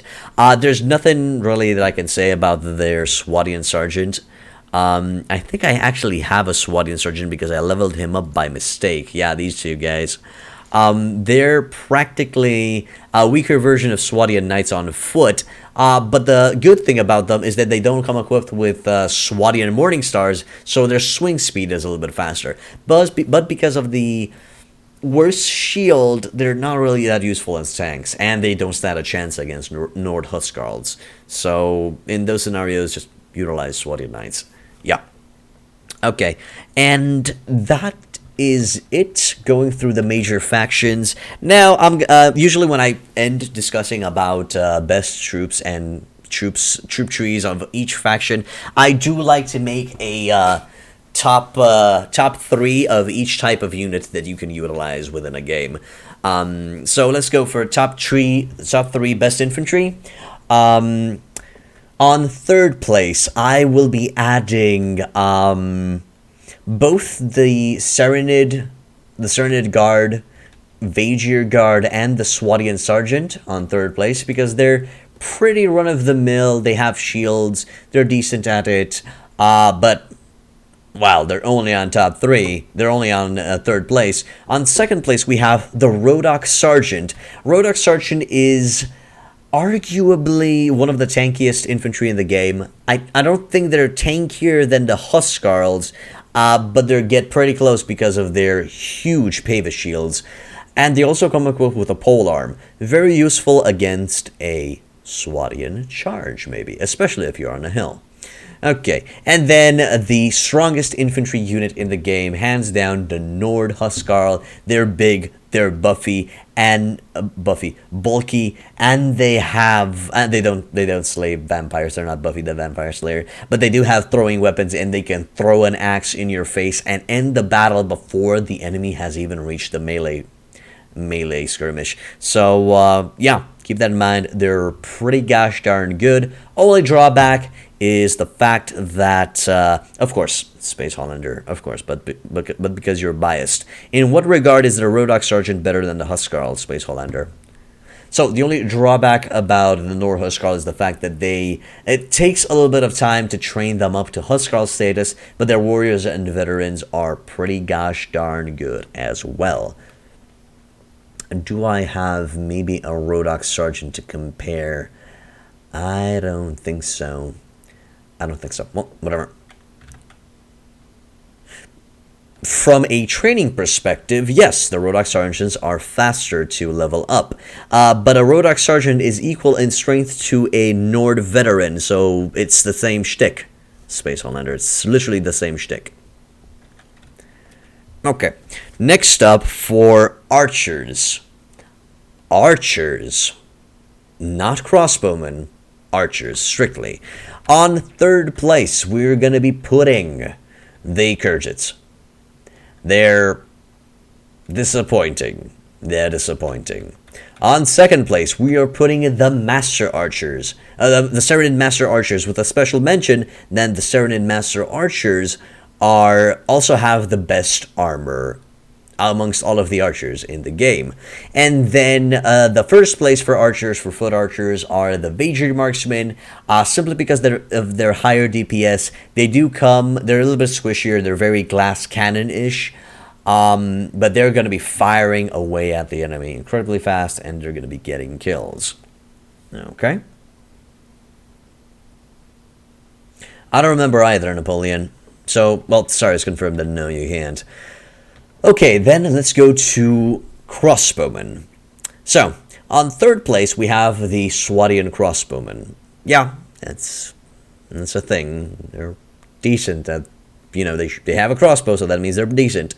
Third place, the Swadian crossbowmen. Second place, the mercenary sharpshooter, or the mercenary crossbowman. Mercenaries come equipped with crossbows as well. Well, not the swordsman or the horseman. Sadly, I don't have any mercenary crossbowmen. They're decent. They have weaker armor than the Rodok Sharpshooter, and they're a little bit more expensive. But if you don't have access to Rodok Sharpshooters, they're a very good replacement. Also, the Mercenary Swordsman is a good infantry replacement, but again, they're a little bit on the expensive side. I would put them on second place next to Rodok Sergeants. The reason they weren't in the top is simply because they're expensive. The Mercenary Cavalry is bad. To stay away from them. Okay, and then on first place we have the Rodok Sharpshooters, best crossbowmen in the game. Space Hollander will most likely say that they're the best crossbowmen in the universe, and I'm kidding. You know I'm kidding, Space Hollander. Come on. I'm trying to be as objective as possible about everything. And that's that. Now for mounted units, on third place, second place, and first place is the Swadian Knight. I'm sorry. That's the thingamajig. They're the strongest. But if we are gonna be, completely objective about this, on third place, we're gonna say the Vaegir Knight is on third place. The Vaegir Knight, probably tied with the Mercenary Cavalry. On second place, we have the Serenade Mameluke, second best cavalry in the game. The advantage of them is, besides their heavily armored, they also have a chance of coming up with a two-handed mace. And those two-handed maces can bring you a lot of those beautiful, beautiful prisoners. Oh yeah, they're not good. And then on first place, Swadian Knights. Yup, sadly broken. But I will make a special mention here. A special mention that I don't think a lot of people expect. There is a unit in the game. I don't think I have any alive with me right now. The Manhunter. The Bounty Hunter. I don't remember the max tier of the Bounty Hunter class. But the Bounty Hunters, no, not the Sword Ladies, male.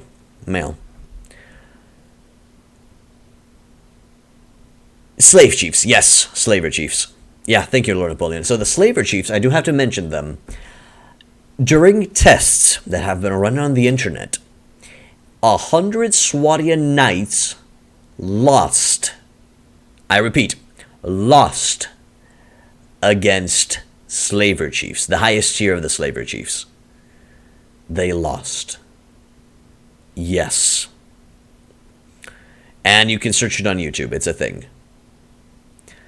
The only problem with the Slaver Chiefs is the fact that you cannot amass a large army of Slaver Chiefs incredibly quickly like you would do with a Swadian Knight contingency. Yeah, they pitted 100 Swadian Knights against 100 Slaver Chiefs. It was close, but the Slaver Chiefs won. It's incredible. I know.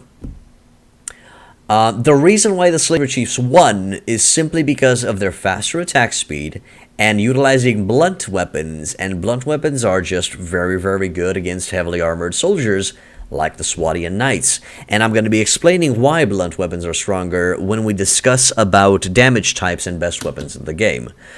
So yeah, that is a thing. And the reason I'm saying that as a special mention is simply because it's incredibly difficult to gather a large army of Slaver Chiefs and keeping them alive to make them a fearsome and reckoning force. Okay? That's why they're just in the bonus mention.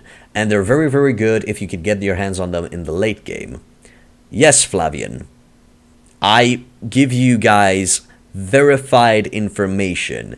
And if it's not verified information, I mention this has not been verified, this has been just a rumor. So yeah. Hello, Welfare. I streamed yesterday as well, Welfare. I just haven't been streaming on Monday, that's all. I streamed yesterday as well, I streamed Kenshi. Whatever. Let's get back to it. Hello, Deadly Patrick. Making a guide. And that's it. That's it. I'm not even going to go for best mounted archers because all mounted archers are bleh, in native, in Warband. No. The number one strongest mounted archer in Mountain Blade Warband is your main character. Because you, good sir, have a brain. And you know how to utilize a mounted archer. I am sorry, Flavian. But the Kurgit veteran archer is much more useful on foot than on a horse. They get themselves killed on their own. But yes, arguably, and a lot of people have agreed that building a mounted archer character for yourself is the easiest way to get through the game. So yeah, that's you yourself are in the top one when it comes to mounted archers. Keep that in mind. Okay, next up, we're going to be discussing a little bit about morale and party size. So let's go with party size first. Your party size scales up with your leadership, your charisma, and your renown. Sadly, in native, you do not receive... sorry, Lothic. Sorry. Actually, no, yes. I think a lot of people have soloed other armies, no problem. Probably not 100 other horse archers, but most horse archers in native will simply charge you. Oh, I wonder who fucking won. Deadly Patrick. Whatever. So, why do I mention party size at all? It's simply because you will not receive an extra 100 or an extra 50 or an extra soldiers if you have a certain amount of fiefs while being a vassal, or if you have a kingdom. You're not going to receive any extra soldiers. Your army size will simply scale with your leadership stat, your charisma stat, and your renown. The most reliable way to increase your army is with your leadership and your renown. Main way with your renown. Currently, I have 54 soldiers with 1,352 renown. And if you keep on spamming battles that are not necessarily in your favor, that renown will go sky high. Okay, and then for party morale. Now, this is something that is important because you're going to be losing troops if you don't take this into consideration. You have... The things that increase your party morale are your base morale, which is always at 50, leadership, food variety, and recent events. And by recent events, the fact that you won battles. That's the idea. The things that will decrease your party morale is your party size and the type of troops that you utilize. For example, I currently receive a morale penalty from Kurgit Khanate and Serenade Sultanate troops because we were at war with them and we've killed a lot of Kurgit and Serenade soldiers. Keep that in mind. To counteract the morale penalties that you're going to be receiving, you will simply have to keep your boys adrenaline rushed. Your boys are adrenaline junkies. They love fighting. They love winning. Grabbing as many types of food in your inventory as possible, and focusing a little bit in your leadership department is usually a good idea. That's how you keep a army happy. Well, yes, Flavian, there is a cap for food variety.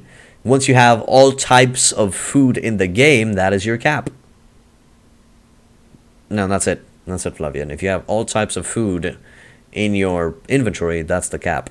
And to check the cap, each type of food will mention how much party morale it provides. So bread provides +8. Currently, I only have bread in my inventory, but, you know, that's how it works. Okay, that's it. That's all I need to mention on morale and party size. Okay, let's talk about damage type and best weapons in the game.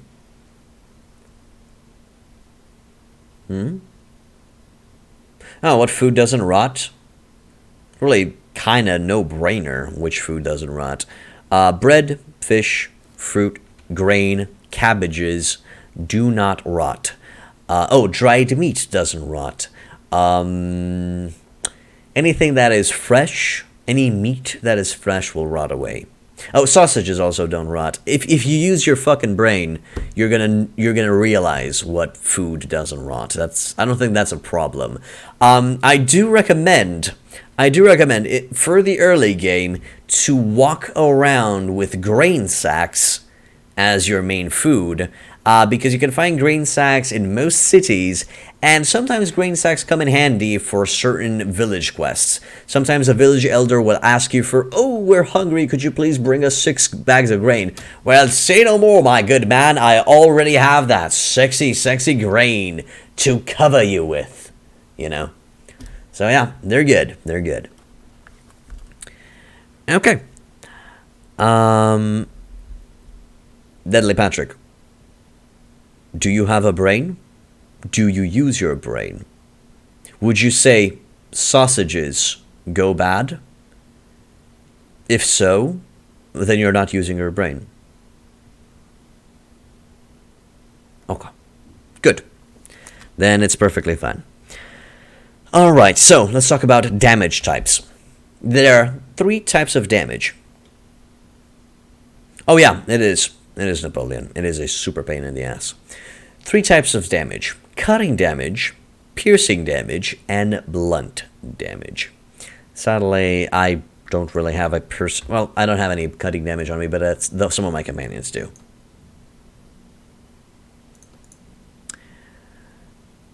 I am not going to talk about the most efficient way of buying food. If you want to maximize the amount of morale that you're going to be receiving from food, you're going to be forced to buy all types. So I think you guys can figure that out on yourself. This is an advanced guide. I'm not talking about basic mechanics of the game. Okay? Talking about the big boys, the big things. So let's talk about cutting first. Cutting is... Well, okay, so cutting does the most damage, but that damage gets mitigated by armor the most. It has the lowest armor penetration, and it scales decently well with speed. Also, cutting scales best in the late game when you have a giant amount of power strike. Scales very, very well into the late game, because... at that point in the late game, why does it scale? As I said, it does the most damage, but it gets the most mitigated. Simply by increasing the damage that you're doing with cutting damage, will overcome any armor that you're hitting. That's why it's very good in the late game and not so good in the early game. The other types of damage are, and in this case I can show it on my own character, piercing weapons. The second one is piercing weapon, and the piercing weapon, or piercing damage type, is very useful in early to mid, and you could say even late game. Sorry, mid to late game. Yeah, let's go mid to late game, because early game I'm going to be recommending something else. Mid to late game, and why is that? Piercing damage is the medium, is a balance between cutting and blunt. It does a decent amount of damage, and it has a decent amount of armor penetration. And it scales very, very well with speed. It scales incredibly well with speed, even better than blunt weapons. So it's usually the preferred weapon of choice when dealing with armored enemies. And you're going to be dealing with a lot of armored enemies in the mid to late game. Especially when dealing with... fresh, strong armies of enemy lords. But then I need to discuss about the blunt weapon. Now, the blunt weapon does the least damage out of all of the 3 types of damage, but it has the highest armor penetration. And yes, you heard me. You can go verify on the internet, because I've experimented and I calculated and I checked. Blunt weapon has the highest armor penetration out of all 3. And I bet a half of you are going to go, but piercing damage. Piercing damage only gives you the illusion of doing more damage than blunt weapons, because piercing damage scales better with speed. But if you take a piercing weapon and a blunt weapon and attack the same target with the same armor amount, and both of them have 0 speed bonus, you'll see that the blunt weapon does more damage than the piercing weapon. So get off my back. Also, another good thing about the blunt weapon is that it cannot kill people. It will knock them unconscious, and that's gonna bring sweet, sweet prisoners and sweet, sweet moolah and cheddar and money to your party. And that's why I recommend in the early to mid game to go for a blunt weapon.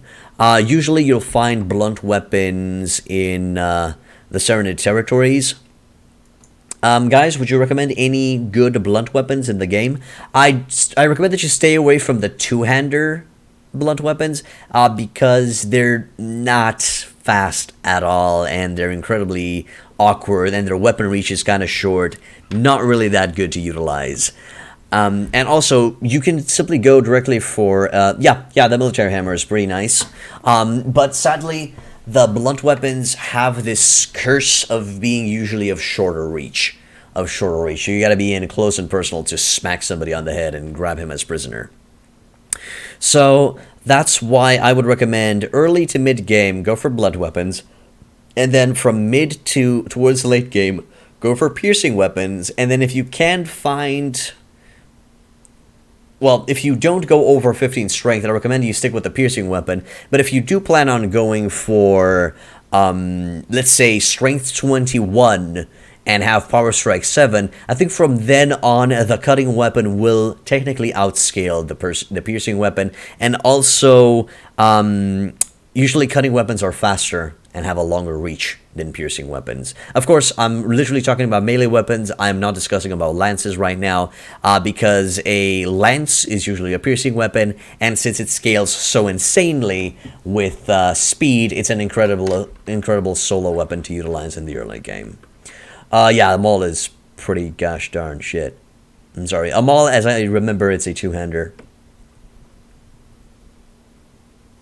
Oh, they can do it, Napoleon, if they specialize in two-handed proficiency as much as they want, but usually it's not that good. Okay, now, those are the 3 types of weapons. Let's talk about some of the best weapons in the game. For crossbows, the siege crossbow, and if you can get yourself hands on a masterwork, that's going to be the strongest crossbow that you're going to be able to field. You just need 14 strength, but you can't use it on horseback, so that this makes an ideal weapon for characters who are not specialized in ranged during sieges. Very, very good, and that's why I have it, and that's why I'm utilizing it. I see, my man. Then, for bows and arrows, I think the Vagirs come with the best bows and arrows. You can find, I think, the Warbow in their shops, so if you can get your hands on a Masterwork Warbow, you're going to be in good hands. Sadly, in Native, there is no mythical legendary weapon of mythical legendariness that you can get and acquire and then use for the rest of the game. You just try to find the best ones that you can get your hands on in the different departments. For blunt weapons, going for the military... Of course you don't agree, Philip Patrick. Okay, tell me the mythical weapon of mythical legendariness that you can find in Warband. Alright, for swords, usually the Bastard Sword I really like utilizing.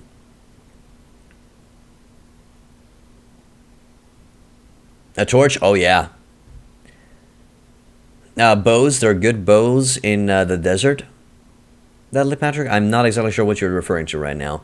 Anyway, what was I talking about? Oh yeah, for cutting weapons, usually a lot of people really like the Bastard Sword because you can use it both as a two-hander and a one-hander. But the elite scimitars that you can find in the Khergit and in the Serenade territories are amazing. They have a decent reach, they have incredible speed, and they do a lot of damage. Serenades, Deadly Patrick. Serenades. And I think I have some companion equipped with the scimitar. This is a Bastard Sword, since I've mentioned it. 35 cutting damage. You can use it as a two-hander and a one-hander. But keep in mind, if you use a weapon as a one-hander, you're only going to be able to utilize a certain amount of those stats. I seem to recall that you receive a 30% penalty. Yes, Lord Napoleon. Polearms are not viable. They're not viable in native. Is it a 30% penalty or a 15% penalty to stats? Fuck, I don't remember. It actually states that in the manual, but I don't have the manual on me right now. Okay, whatever. But the idea is, keep in mind you are going to be receiving diminishing returns if you utilize a two-hander, one-hander as a one-hander. But yeah, that's the Bastard Sword. I think somebody else, yeah, I think Ferentis has a Masterwork Scimitar, 35 cutting damage, speed rating 102, weapon reach 97, pretty gosh darn good. 15% penalty. Thank you, Lothic. So yeah, you do receive a 15% penalty on the stats if you use it as a one-hander. Thank you for clarifying, my man. Simply a number that I can never remember. Okay, and then let's get to the pièce de résistance, the, in my opinion, strongest weapon in the game, especially if you don't plan on going above strength 15, the Swadian Morningstar. The heavy Morningstar does a whopping 40%, sorry, not 40%, 40 piercing damage, and this baby can crush through block with the upper swing. With the upper swing, yes, that's a thing. If you attack any person from the top, you will be able to crush through their block. The right swing or the left swing don't crush, but the upper swing will always crush, because it's sexy like that, okay? Because it's sexy like that.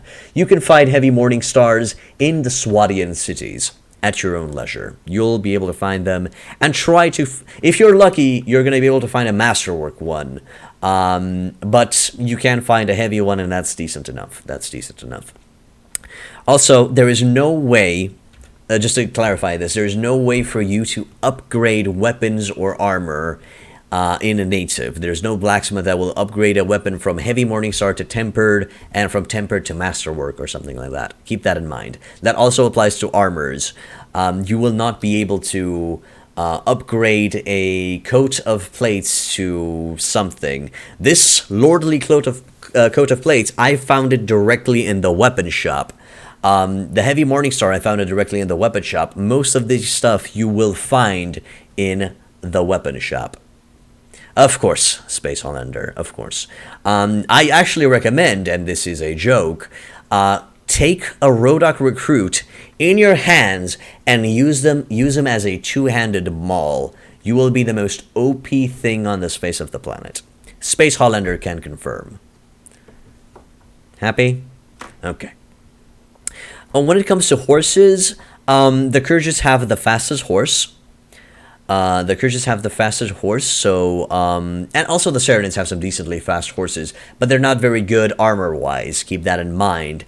But the most heavily armored horses you're going to be able to find in the Saranid and the Swadian territories. For example, the Heavy Charger, which has a whopping 61 armor, speed is not that good, but also charge 36.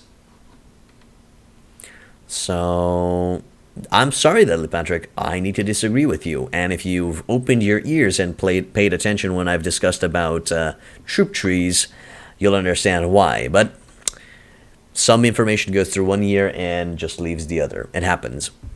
Okay, so that is going to be it for best weapons and damage types. Let's talk about how to make money. I guess that's a subject that a lot of people will be interested in. How to make money. Right. Sadly, the main way to make money is slave trade, prisoners, selling prisoners for a profit, and winning tournaments. That's how you make money. And I'm sorry, Flavian, no cheating. And after you've made enough money, you practically build enterprises all over the world, and that's going to secure your finances for the late game. Speaking of finances, this is my weekly budget. I have either dye works or oil enterprises in all of the cities of the world, and I think I have an oil press at Velica only, and the rest are dye works. Keep that in mind. It is a good idea to ask the guild master exactly how much each one will produce, how much each one will make money, and build the one that will bring you the most profit. But usually, as you can see from the list, it's the dye works. This will secure money in the late game. But Raval, how do I make money to build the said enterprises? Okay, so as I said, slave trade, prisoner management. You grab prisoners, you sell them. You start off by farming looters and forest bandits, and then you go up to tundra or taiga bandits in the Vajir territories. It is a video game, Flavian. And then you rank up to sea raiders on the northern coast and farm those up. Now, the reason you do this is because sea raiders are, besides the fact that they're pretty gosh darn, I think for each sea raider you receive around 120 coins, 120 gold for each one. They also drop decent gear that you can sell afterwards. So farming them up is a good idea. Also, farming them will passively increase your renown. I don't remember exactly how much renown you need to have to participate in tournaments, but once you have enough renown, I think you can participate in tournaments from 0 renown in native. I'm not 100% sure. I haven't played native in a while. And as you can see, my current playthrough is towards the end, so I don't remember. So none. Okay. Just spam tournaments. Spam tournaments. Win them. Place your bets on yourself. Highest amount, and make money that way, and farming sea raiders. As I said, Flavian, start by farming looters and forest bandits in the central area of the map, upgrade to tundra bandits and taiga bandits, and then go for the sea raiders. Sadly, I don't recommend that you hunt the bandits in the Khergit territories or in the Serenade territories because they're on horseback and they're going to be outrunning you. It's a bitch to catch them. Of course, if you also want to save scum, you can save scum the tournaments to make sure that you win them. I usually don't save scum if I simply lose a tournament. Well, shit, I lost. Move on. But each one with their own. Okay, perfect. So you can do it from this track. And that's how you make money in HF. It's really not that difficult. Sadly, there's no trade route that I recommend that you take. Some people say that you can buy spices from Amaranth and Berry and sell them in other places of the world, and you can make a profit that way. But it's really not that worth it. It's really not that worth it. And then in the Rodok territories, we have the Mountain Bandits, which are practically bandits on the same level of like Taiga bandits, but they have a chance of coming equipped with crossbows. So they're a little bit more difficult, and you're risking your soldiers getting killed. It's simply safer to go from the center to the Taiga territories and then north to the Sea Raider territories. And you're going to be making a lot of cash that way. It's not going to be a problem. If you feel like you're not making enough money that way, I would also recommend that, let's say you build enterprises in the Khergit territories, and then you join the Vajirs or the enemy of the Khergits as a vassal, and then beat the Khergits into submission.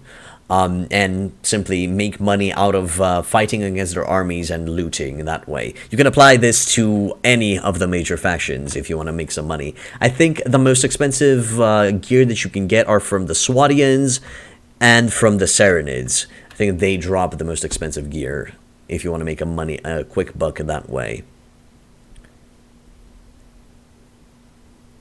That is a very good way of getting some extra cash in the early game, Flavian, but it kind of really gives you a dent in your honor rating.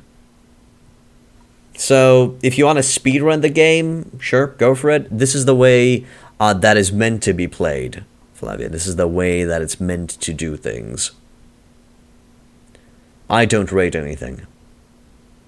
And yes, you can be a mercenary. Alright, now, that's how you make money. I've explained how to build enterprises. Oh, and you literally have to find the guildmaster in town. I'm not going to tell you the location of the guildmasters. Just take a walk in town and you're going to find them. Now we're going to discuss... We're not done with politics, Flavian. We're actually going to be walking towards politics. Now we're going to be talking about being a vassal. Now, being a vassal. What does it mean to be a vassal? You join a faction as a servant of a king, as a lord of a king.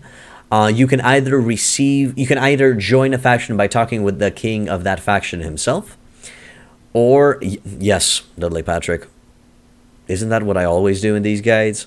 Have patience, mate.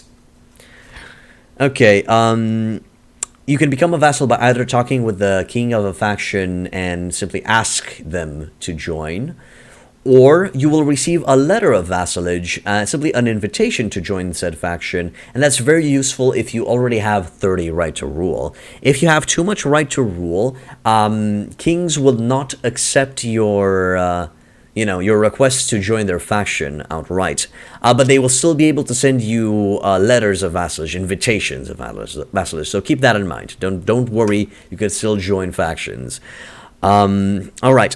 Once you join as a vassal, you will receive a village. That village is yours. You can do whatever the fuck you want with it. You can increase taxes. You can increase your relations. You can build and improve in it. What I recommend is that you lower taxes. Yes, steadily, Patrick. Lower taxes. And then simply increase your relations with said village. Because as you increase the relations of said village, you will receive more recruits and more higher tier troops when you recruit from that village. It's a good idea. All right. If you conquer a fief, as in if you take a castle or a city, you can ask the king to give it to you. And once you have a city or a castle, you're going to be able to, again, improve in that castle or city, build upon it, and modify taxes and get more money that way.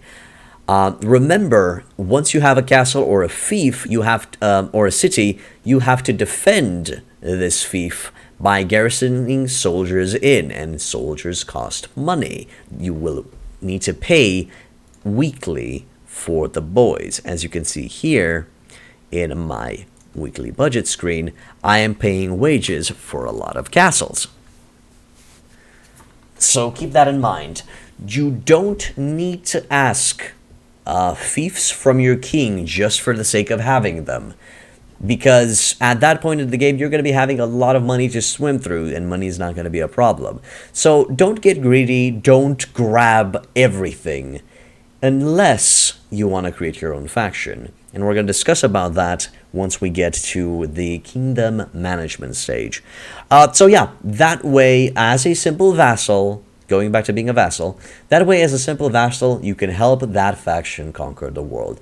If you like Swadians, join the Swadians and conquer the world with them. Space Hollander, if you love Rhodoks, why don't you marry them? Join them as a vassal and help them conquer the world. You can do this. It is viable and it is up to you. That is one step to conquer the world. Conquer the world in the name of your king. Okay, now, let's say you don't like your king. Space Hollander, you love the Rhodoks, but you hate the king. You don't want him. So, you wish to do the Claimant Quest. If you've noticed during certain castle visits, you might have met some claimants to the throne of another faction. Each faction has a claimant to the throne, and you can offer your services to said claimant. I actually did this quest for the claimant of the Serenids. We helped Arwa the Pearled One assume the throne of the Serenid Sultanate. Arwa the Pearled One. She is on the throne. So let's see how that happens. Okay, sure. Let's say you hate King Harlaus because he butters himself up and just goes down the corridors of his castle while sliding with all of the butter, and that's how he gets his kicks. You hate the king, so you go find the claimant and you offer your services to the claimant. Now, what happens if you do this? The claimant will become your companion. She will assume a role in your army. She will literally act as a companion. You can modify her gear and she will level up normally.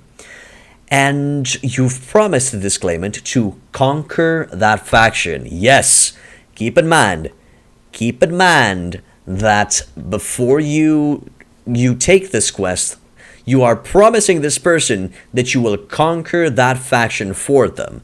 So, in this case, if I want to take King Harlaus off of the throne of Swadia, I literally have to conquer Provin and Teverin Castle.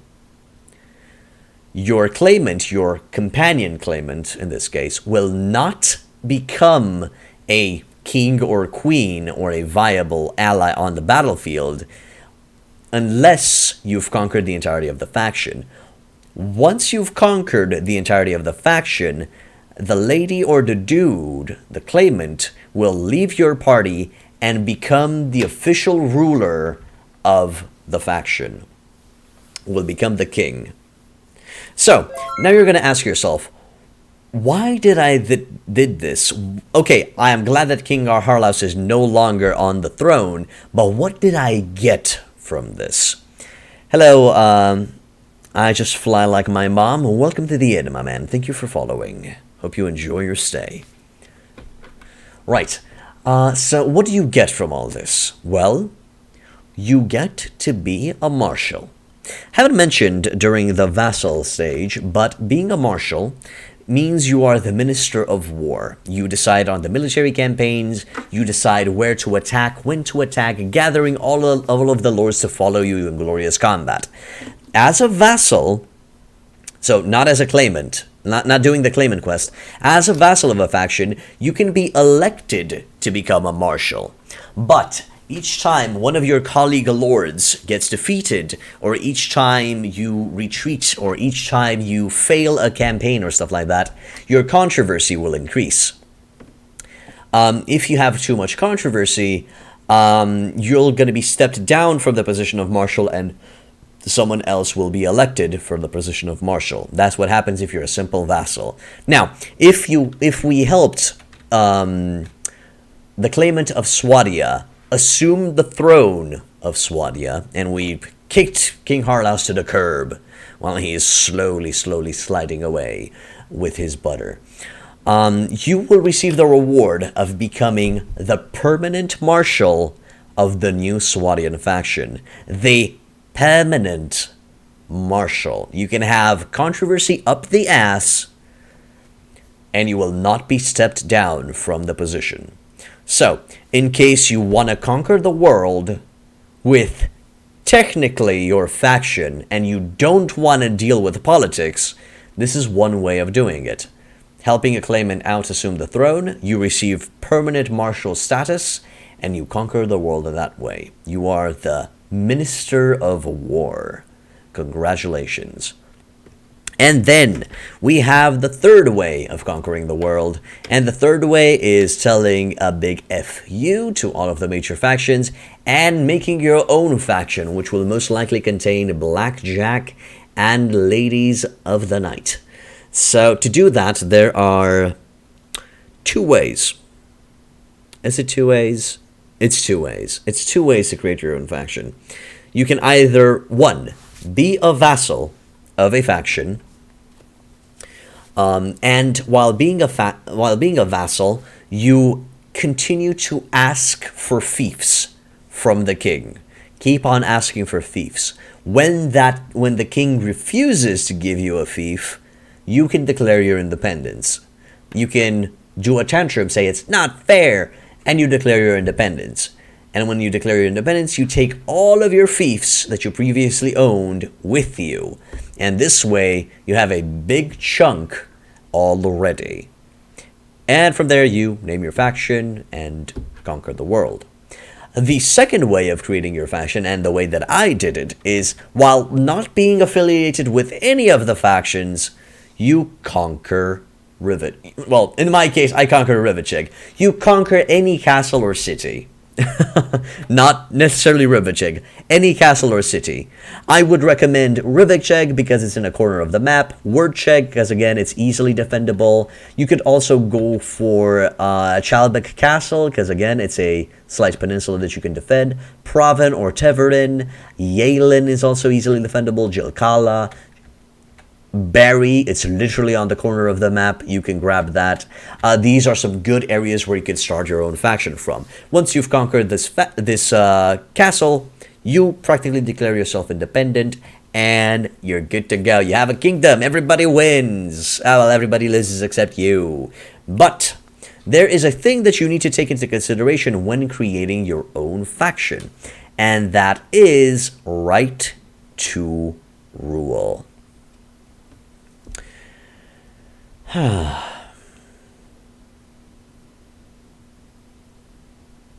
Right, so what is right to rule? Right to rule is the points that will convince the other kings of the realm, the other kings of the major factions, to recognize your reign. For example, if you have 0 right to rule and you declare yourself independent and create your own faction, everybody, all major factions will not recognize you as a king and will declare war on you. And you will be in a permanent state of war until you have enough right to rule, or until you get destroyed, or until you destroy everybody else. Bottom line, it's a very, very hard thing to do. So that's why I do recommend that you send all companions to gather right to rule. Each companion will bring you 3 right to rule. If you marry a lady or marry a lord, depending on your character's sex, you will be able to receive an extra 3 points of right to rule. Also, another way to gather right to rule is as a vassal of a faction or as a mercenary of a faction. Each time that faction that you're in declares war or declares peace, you will receive another 3 points right to rule. You will need a minimum of 30 right to rule to safely create your kingdom, so you're not going to be declared war upon by everybody. Okay? Safely 30 right to rule. To put this in perspective, once you send in 10 companions, you have enough right to rule to create your own faction. To put this in perspective. So it's really not that hard to increase. Really not that hard to increase.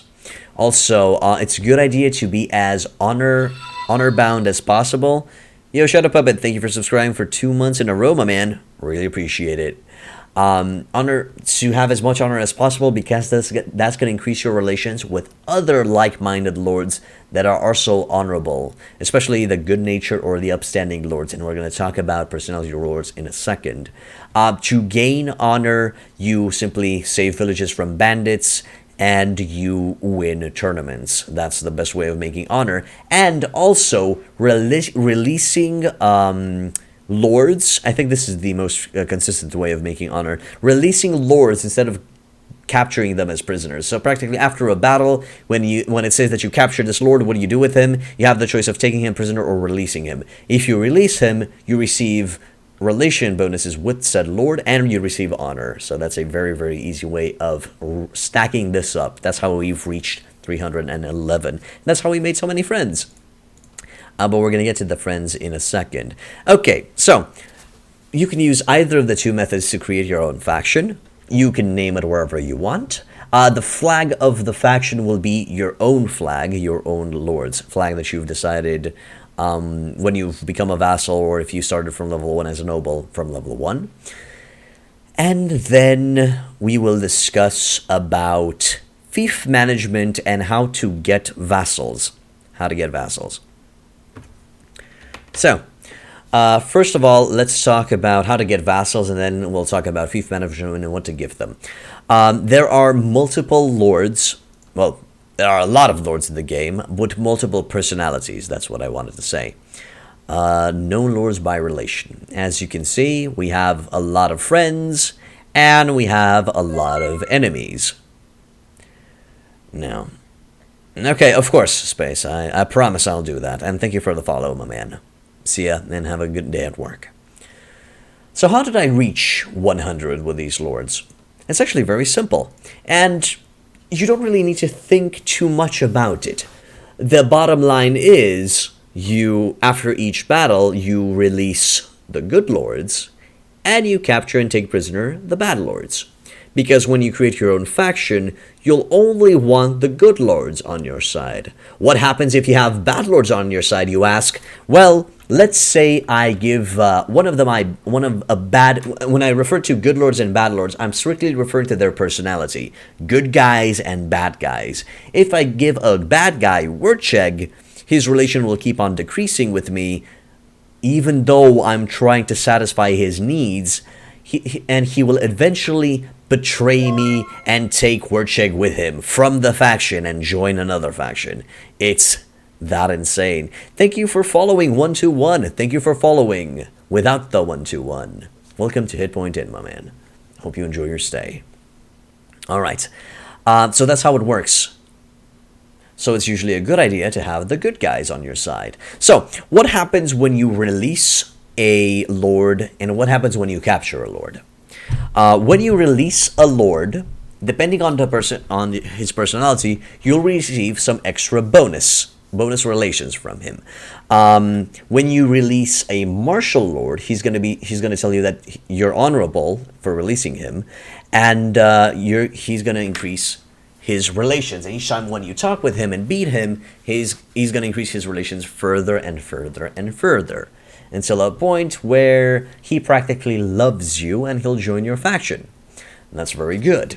Benevolent, upstanding lords and good-natured lords all do the same thing. Once you release them, they consider you an honorable person, they give you some honor, and your relation with them increases sky high. And then for each, I'm not exactly sure what's the exact formula, but I think for each 10 honor, you receive 1 extra relation as friends with all of the lords, with all of the good-natured, benevolent, and upstanding lords of the realm. All of them, and even the lords that you don't know of, will increase their relations with you. So keep that in mind. Keep that in mind. Now, why do we capture the bad lords? Why do we capture the cunning, the quarrelsome, the debauched, the sadistic, the pitiless lords? Why don't we release them as well? Well, for starters, because they're not grateful for you releasing them. Their relations will continue decreasing even if you release them. They're assholes, I'm sorry. And, yeah, true, but usually it's very difficult to host feasts, Dudley Patrick, and it's really not worth the trouble. That's one reason, because relations will keep on decreasing, so there's no point in releasing them. Another reason would be the money. You will be keeping them as prisoners as much as possible, and you're going to be waiting for their ransom. Hello, Mendar. Doing a guide for native right now. Welcome back to the inn. And another reason is keeping them off of the field of battle as much as possible. A vassal, a lord, an enemy lord that is not on the field is a lord that is not burning your villages and being a nuisance. The more you keep him in your prisoner train, the more you're going to have breathing room, breathing space, and liberty of dealing with a weaker enemy. So yeah, that's the bottom line. Now, how do you recognize lords based on their personalities? A way I did it is, well, the basic way is you either talk with their relatives and ask them how are they doing. Yes, I am, Mendar. Yes, I am. You either talk with their relatives and ask them how their personality are, or you can talk and literally ask them about politics and ask how would they feel to rule the land. Based on their conversation, you will be able to tell which personality they have. My favorite, though, is what they say to you when you capture them after a battle. Literally what they say, the line that the enemy lord says when you capture him. Usually, the negative ones will say, take your dogs off me, or you've captured me, you dog, or cursed be this day. If you see a lord say these 3 things or insult you in any way, they're mean guys, they're big, bad brutes and meanies, and you should give them a good spanking and take them prisoner. Those are the dudes that you literally have to take prisoner. Now, the problem comes of making a difference between cunning lords, which are bad, and martial lords, which are good. The difference is simple. A martial lord, which is the good guy, will say, I yield. That's all he's going to say. I simply yield. Lefa, type in exclamation point YouTube and you're going to receive the answer. A cunning lord will say to you, I yield to you. I yield to you. That is the sign that he's a cunning lord. You know, he doesn't care about the others, he only cares about himself. That's why he yields to you. Because if he yields to anybody else, he might receive an axe to the face. That would be the idea. That would be the logic behind it. So that's how you differentiate between the two. Now, to differentiate between the good guys, usually the good guys will say, good battle, or I hope you're gonna keep me, you know, treat me as an honorable prisoner, or stuff like that, or treat me with honor, or things around that ballpark. Anything that is positive simply means that they're good guys. So anything positive, it means they're good guys, you release them. If he says, I yield, he's a martial lord, release him. If he says, I yield to you, he's a cunning lord, capture him. And if he says anything about cursed be this day, or call off your dogs, or call back your dogs, or you dog, or you asshole, or your death will be swift, or stuff like that, capture them and keep them off of the field of battle as much as possible. That's all you need to know. And in time, the boys will love you, the good guys will love you, and the bad guys will hate you. And that way you'll know which ones to accept in your kingdom and which ones to refuse. Yeah, it's really that easy. Okay, and now let's talk about Fief Management. Fief Management, and who gets to receive what. Now, no, I've not played multiplayer mods. I've only played some native multiplayer with the viewers. I'm trying to finish a guide here, so please excuse me. We'll talk afterwards. What was I talking about? Yes, Fief Management. So how many fiefs would you give to a lord and why? I would recommend that you give 2 walled fiefs to each lord. 2 walled fiefs would, and the connected villages should keep each lord satisfied. So give them either a castle or a city and the connected villages, either 2 castles and the connected villages, either 2 cities and the connected villages if you so desire. But try to keep it in close proximity. Don't give a Lord Barry and give the same Lord Wurcheg. The reason being, he will not be able to defend both. And he will try to physically travel between the 2 so he can manage both. So for the love of God, don't do that. Don't do that stupid stuff. Give them areas of influence. And I've spoken about areas of influence and spheres of influence in my other guides as well. Give him Barry and Bardic Castle, and this is going to be one lord's area of influence. Give another Amarad and Durin Castle, and this is going to be another area of influence. Give somebody Samara and Cuba, and this is going to be another area of influence. And keep on doing this. And fill up the world with your vassals. Currently, I don't have enough vassals for the amount of fiefs that I have, so what do? I literally keep the fiefs without a vassal and maintain them with a minimal garrison.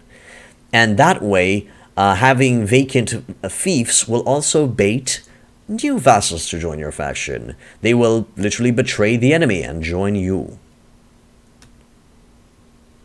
Yes.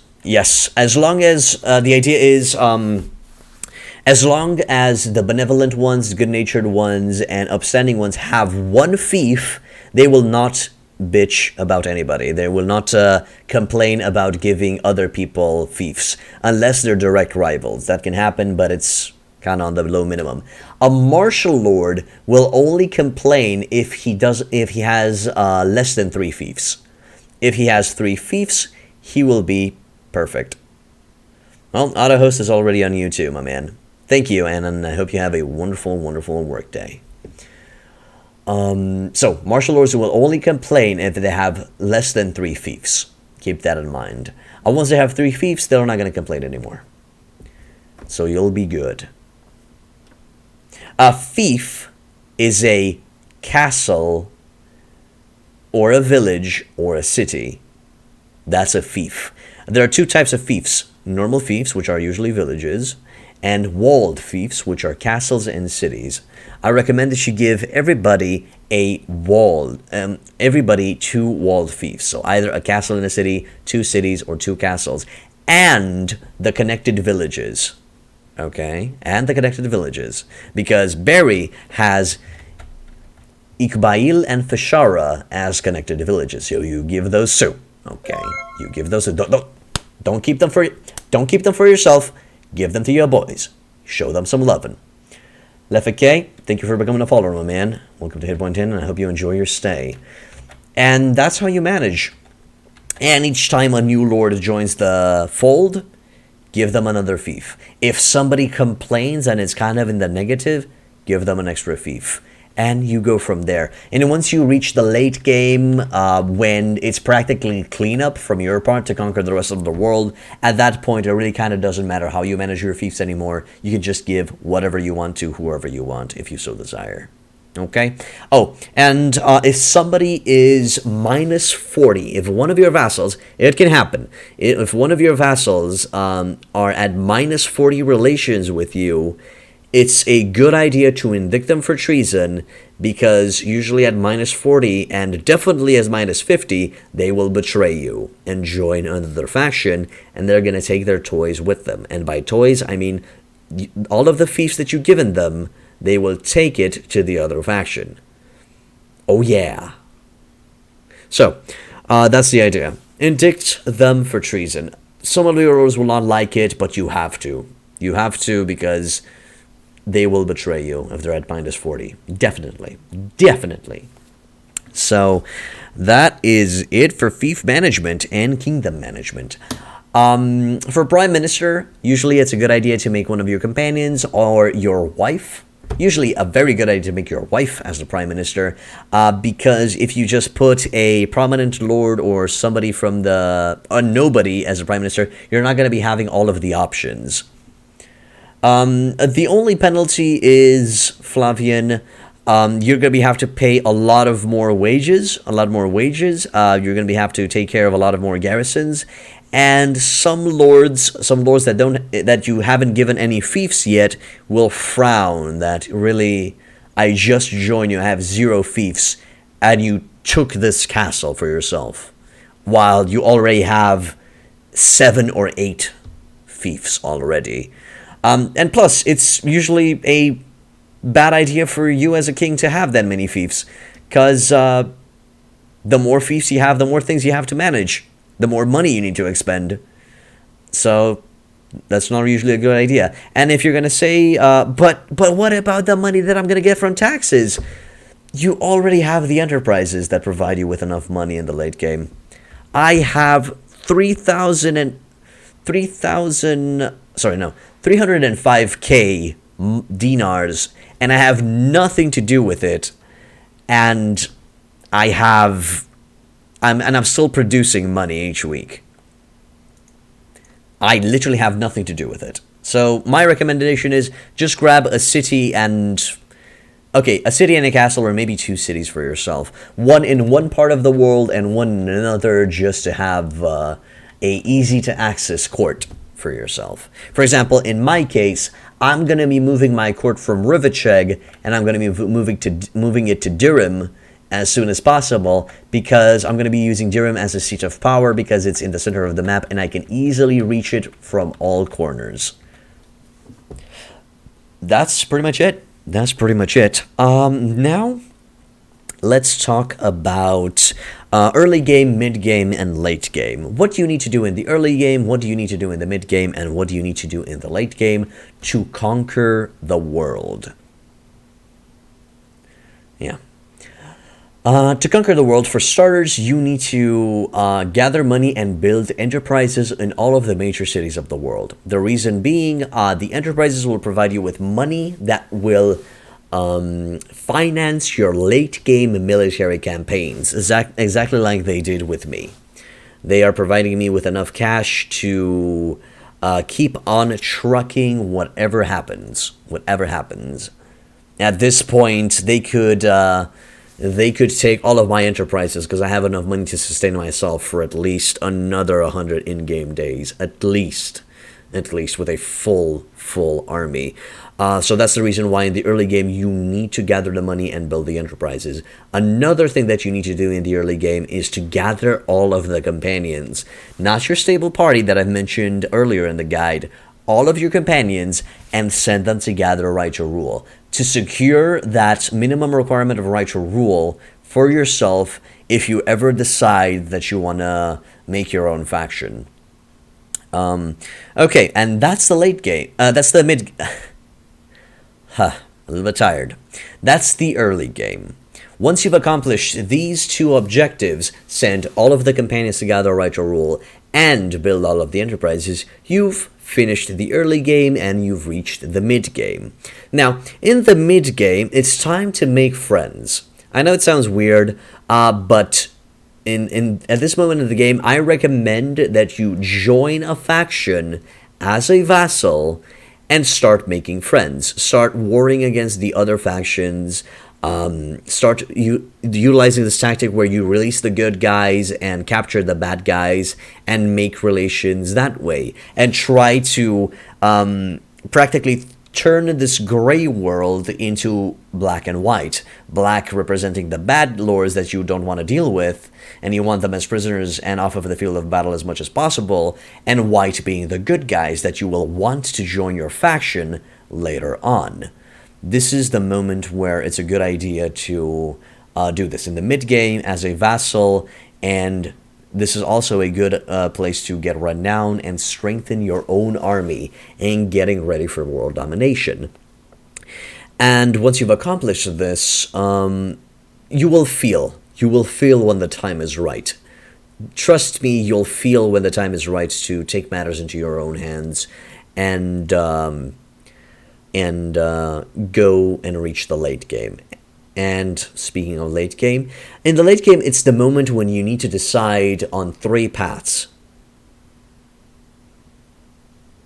No, Deadly Patrick, it will not. I've never heard that question before, and it's actually a viable question. But no, it doesn't increase the chances to get sieged. The only way castle will get sieged is if it has a small garrison in it. That's all. That's how the AI determines where to attack. Smallest garrison. Okay, getting back to the late game. As I said, the late game is the point where you need to decide what do you want to do. Practically, how do you want to conquer the world? Do you want to conquer the world as a vassal to somebody? And if you're satisfied with the faction that you're currently a vassal of, you can just continue becoming a vassal and help them conquer the world that way. Good for you. That's one step. Second step, the second path that you need to choose is if you want to help a claimant out. I know, it would make sense, Deadly Patrick, but no, that's not how it works. Second path is if you want to help a claimant out. If you want to help a faction that you really like, but you hate the ruler, so you can replace that ruler with somebody else, with one of the claimants. That way, you practically start with a Claimant Quest and create a faction. That way, you receive permanent marshalship and you conquer the world with the new faction, with the new order, and you will serve under the new king or queen. The third option is creating your own faction. This is using both of the methods that I've mentioned before, either rebelling from a current faction or simply conquering a fief without being affiliated with any of the major factions. Create your kingdom, create your name, and start systematically and tactically conquering the world while bringing the good guys to the fold in your faction and letting the bad guys join the enemy faction. And at this point in the game, the bad guys are, most of the vassals that are bad guys are part of the Khergits and part of the Rhodoks. Swadians don't have that many people because they don't have that many fiefs. My faction only has martial and benevolent lords. And as I destroy the Khergits, all of those bad guys will join the Rhodoks, and it's practically the final war between two major factions will literally be a battle between good versus evil. That's what you're going to be reaching at. And that's it. That's it. You're going to be conquering the world that way. Hi, Ninja Wizard. Welcome back. If you leave a faction, you'll get minus 20 relations or just 20 relations. You receive minus 20 relations with the lord of that faction, Deadly Patrick. Not with anybody else. Just with the king of that faction. With the ruler of that faction. Okay, last thing that I need to mention are battle tactics and strategies and sieges. Okay. First of all, let's explain how to counteract different types of enemies. If you're fighting against infantry-based armies, it's usually a good idea to bring a contingency of strong archers and keep them shooting while you and a small contingency of cavalry run around them and distract them while your archers do the job, or charge them with Swadian knights. Yes, and when I say about archers, I will always, when I'm gonna say archers from here on out, when it comes to strategies, I will always refer. No, actually, I'm gonna say rangers. I'm gonna say rangers because when I say rangers, I'm gonna refer to both archers and crossbowmen. Okay, if I'm gonna mention in a battle archers, then I specifically mean that archers will be more useful, and if I mention in a battle crossbowmen, that will simply mean that specifically crossbow will be useful in that situation. Alright, so, how you defeat infantry? With rangers and a small contingency of mounted units distracting them, and that way they will go down. Or charge them with Swadian knights. It's a viable tactic. You can do this. Fighting against the Vazirs. Vazirs are strong in the archery department. It's usually a good idea to have a contingency of mounted units and crash them in the archer line and cause as much chaos within the Vazir lines as possible. Usually, Swadian knights are best for this. Okay, how do you defeat mounted archers? They're a little bit slightly annoying, but the thing with the mounted archers is the fact that you don't have to worry about suffering casualties. They are not very good at killing things, so usually any army will do as long as you have the patience. Most of the times it's better to have a battlefield on a hilly or a mountainous area. So the field of battle will be on hills or on mountains, and that's going to give you all the advantage you need to defeat mounted archers. Usually, if you are in a hill or a mountain area, it's usually a good idea to not utilize horses yourself. I'm sorry, Lethek. I apologize. I feel your pain. Okay, against the Serenids, and let's say you're going to be fighting in the desert plains.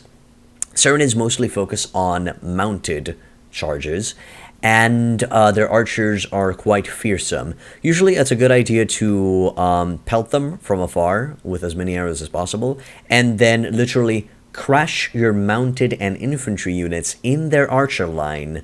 Oh no, sorry. Crash your mounted units in the archer line while letting your infantry and maybe another pocket of mounted troops fight against their Mamelukes. You should be perfectly fine. If you find yourselves a high dune in the desert as again a hill battle, you will really bring down the advantages of the Serenids. Okay, now against the Rhodoks. Now the Rhodoks are a little bit tricky. On the field of battle, I would recommend that you try to push your mounted units into the crossbow lines as much as possible.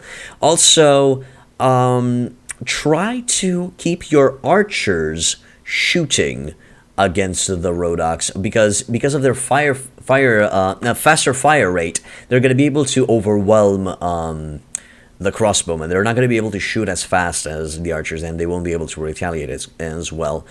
Just keep them standing. Try to keep them into melee. Try to keep their Rodox into melee combat, so they don't recharge their crossbows by crouching down and thus dodging 3 or 4 arrows, because that's just stupid. Also, sending in infantry, sending in the Nords on Rodox with their big meaty shields is another good way of simply defeating them tout sweet. Okay, and now let's talk about the Swadians. How do you counter Swadians? Defeating Swadian knights, it's actually very simple. I'm sorry, Flavian, but it's very simple to defeat Swadian knights. You just post your soldiers on a hill and let them come to you. The heavy chargers are so slow that it's going to take a long time for them to reach your soldiers, and that gives a lot of time to your archers and crossbowmen, to your rangers, to bring them down. The Rodok crossbowmen will have an advantage here because of their higher armor penetration. But yeah, give your rangers enough time to shoot at the Swadian knights, and they're going to go down like any other soldier. But you will have to bait them into hill battles. You will definitely have to bait them into hill battles. On a flat field, your infantry will have to stop the charge with their face and distract them enough so that the Swadian knights get destroyed. Or to have Swadian knights of your own that can get in there and keep them occupied until your crossbowmen can pick them off. And that's how you defeat Swadian knights. I'm sorry, Flavian, and I'm sorry for everyone if you thought that, oh my god, Swadian knights, we can't defeat the Swadians. The Swadians can be easily defeated. Easily defeated if you use your gosh darn hills. I would say no. Flavian. Sadly, Horse Archer AI is shot to bits. It doesn't work properly, and their main reason is they don't know how to maintain their distance from the enemy. Second reason, their accuracy is horrible. Third reason, their bows and arrows don't do enough damage to bring down the Swadian knights. Yes, Hill is confirmed the best faction. So yeah, that's how you deal with each faction. How to counteract each faction. And then when it comes to sieges, the Nords, just shoot them from afar. Don't charge in until you're sure that your archers ran out of ammo and your crossbowmen ran out of ammo. And if you feel like they still have high-tier infantry troops defending the wall, just retreat and re-engage and rinse and repeat. Utilize your ammo. You can actually do this tactic with all of the factions. But it works best with the Nords. Against the Vagirs are not that good in melee, so I would recommend a direct charge with Nord Huskarls or very strong infantrymen should bring them down, while your crossbows will try to nail any Vagir archer on the battlements. So Nord infantry, Rodok crossbowmen against the Vagir garrisons. Against the Khergits, I would recommend kind of a similar setup, but try to focus more on shooting before charging in, because I have to say that the Khergits, they can Zerg rush you, they can overwhelm you. They don't do that much damage, but they can stagger your soldiers to death. If you know, when you receive a blow from a sword, you're going to do something like that. By the time they do something like that, another Khergit will swing, and another Khergit will swing, and will slowly dwindle and cut your soldiers down. So try to focus more on shooting them down. And you know what? Against Khergits, I might recommend you bring some Vagir marksmen, because they have a fire shooting rate. I would say Battlehammer, Deadly Patrick. against the Serenids. Now, the Serenids have some very, very dangerous archers because their archers have a decent amount of armor on themselves. I recommended you, but they're pretty trash in melee. The only thing that you need to worry about is their Mamelukes. Yes, their Mamelukes on foot in siege defense are pretty gosh darn good. So, charge with your Nords. But make sure that the Mamelukes get killed by your archers beforehand. Our Rodok sharpshooters, and both Rodok sharpshooters and Vizier marksmen should do the trick here to bring down their Mamelukes and their archers. Because the idea is, what's dangerous about a Serenid Mameluke is the fact that his two-handed mace will be able to wallop your boys as soon as they get up on that hill. But the idea is if they have their two-handed maces equipped, they don't have a shield to defend themselves from arrows. So, oopsie, they die. Okay. And that's it for them. Now, with the Rodoks, what I recommend is burst fire tactics. Burst fire tactics, and I think this is what we're going to be doing in when we're going to be sieging the Rodoks. And what do I mean by burst fire tactics? You grab as many archers as you can, preferably Vizier marksmen, and go for burst fire. Get in there, kill as many as you can with your archers as fast as possible, and you don't have to necessarily wait for your archers to run out of ammo. When you feel like you've killed enough from the walls, retreat, and then go back in. Retreat, and then go back in. It's a little bit dangerous to charge in with your Nords. They should be able to defeat the Rodok sergeants, but expect casualties. Expect casualties, because Rodok sergeants, besides coming equipped with swords, they also come equipped with military picks, and they're very, very good at dealing with armored units. So keep that in mind. Keep that in mind. Even if castles have lords in them, you need to utilize the same tactics to win Deadly Pandric. It doesn't change anything. So that's with the Rodoks. The Swadians. Well, the Swadians I think are the weakest in a siege defense because Swadian Knight on foot is very, very slow and he swings very, very slowly. So attacking with anything that has a faster swing speed should be able to bring them down, or simply maintain your distance until your archers kill all of the Swadian Knights. And that's it. And usually in the late game, you won't have to worry about the Swadians because Swadians being border with so many other factions usually get decimated by the AI. As you can see in my playthrough, they only have Provin and Teverin left, and I did nothing to help with this. These castles that you can see here, they were part of the Nord and the Khergits when I took them, so I had nothing to do with the Swadians. But that's what you need to do to defeat them. Last thing that I need to talk about are mod options and difficulty. Since there are no mod options because this is native, I'm simply going to talk about difficulty. So, difficulty. Do I recommend that you play on the smallest difficulty? Do I recommend that you play on the highest difficulty and be the badassest motherfucker that ever was? No, I don't recommend either of those two extremes. I recommend a middle ground. I recommend a difficulty setting custom made for your needs. If you feel like you want to go for that 144% or whatever the max amount of difficulty rating is, then you, sir, go for that 144%. If you feel like you just want to have a breeze through the game, or if you feel like the easiest difficulty is simply challenging enough for you, go with the easiest difficulty. I am going to be here to explain what each setting does and why I chose these settings and how did I custom tailor it to my needs. Okay, so let's go with control block direction.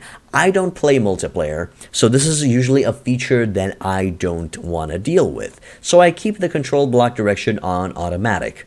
Also, this doesn't matter if you utilize a shield all the time. So I could use it by Well, movement keys, if I want some extra difficulty rating. But I just like to keep it on automatic. This is a personal preference. Control attack direction. I like the movement keys. This will not switch your difficulty rating, and this is simply a preference based on your playstyle. A lot of people like to go with by mouse movement. I like by movement keys. So the idea is, if I press the right button, I will swing from the right. If I press the left button, I will swing from the left. That's how I like to roll. That's how it's easiest for me, and I can really easily control my attack directions on a mount by doing this.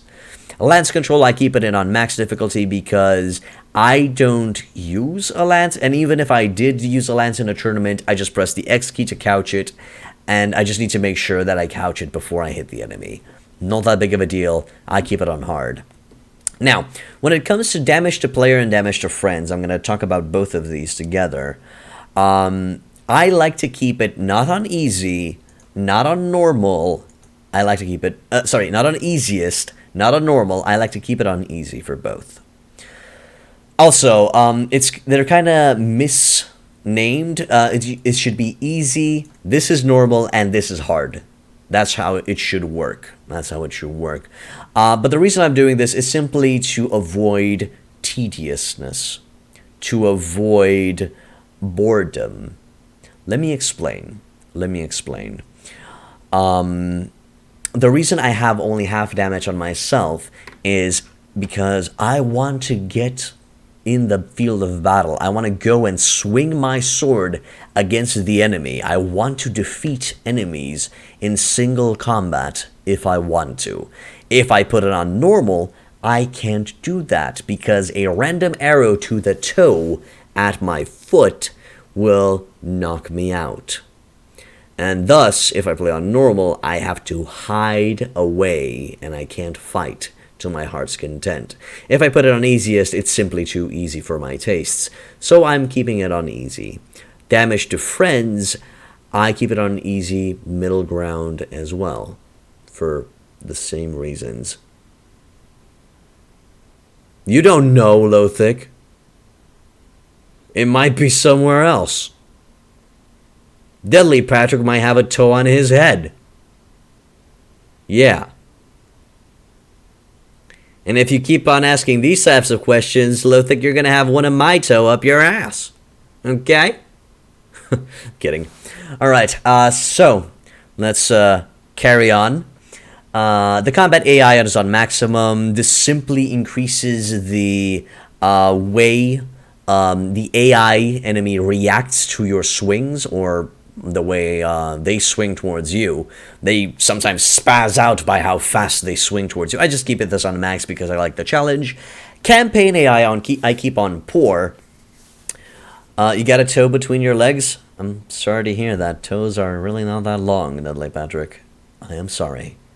Anyway, the campaign AI I keep on poor for one reason. Having this on anything higher than poor will make the enemies reinforce their garrison in a unrealistic fashion. Let's say I attack a garrison of 100 soldiers with 100 of mine. Let's say that things go bad. I don't have enough soldiers. They only have around 50 soldiers left at the castle, and I need to retreat and get more. It takes me 1 day to go and get my soldiers back.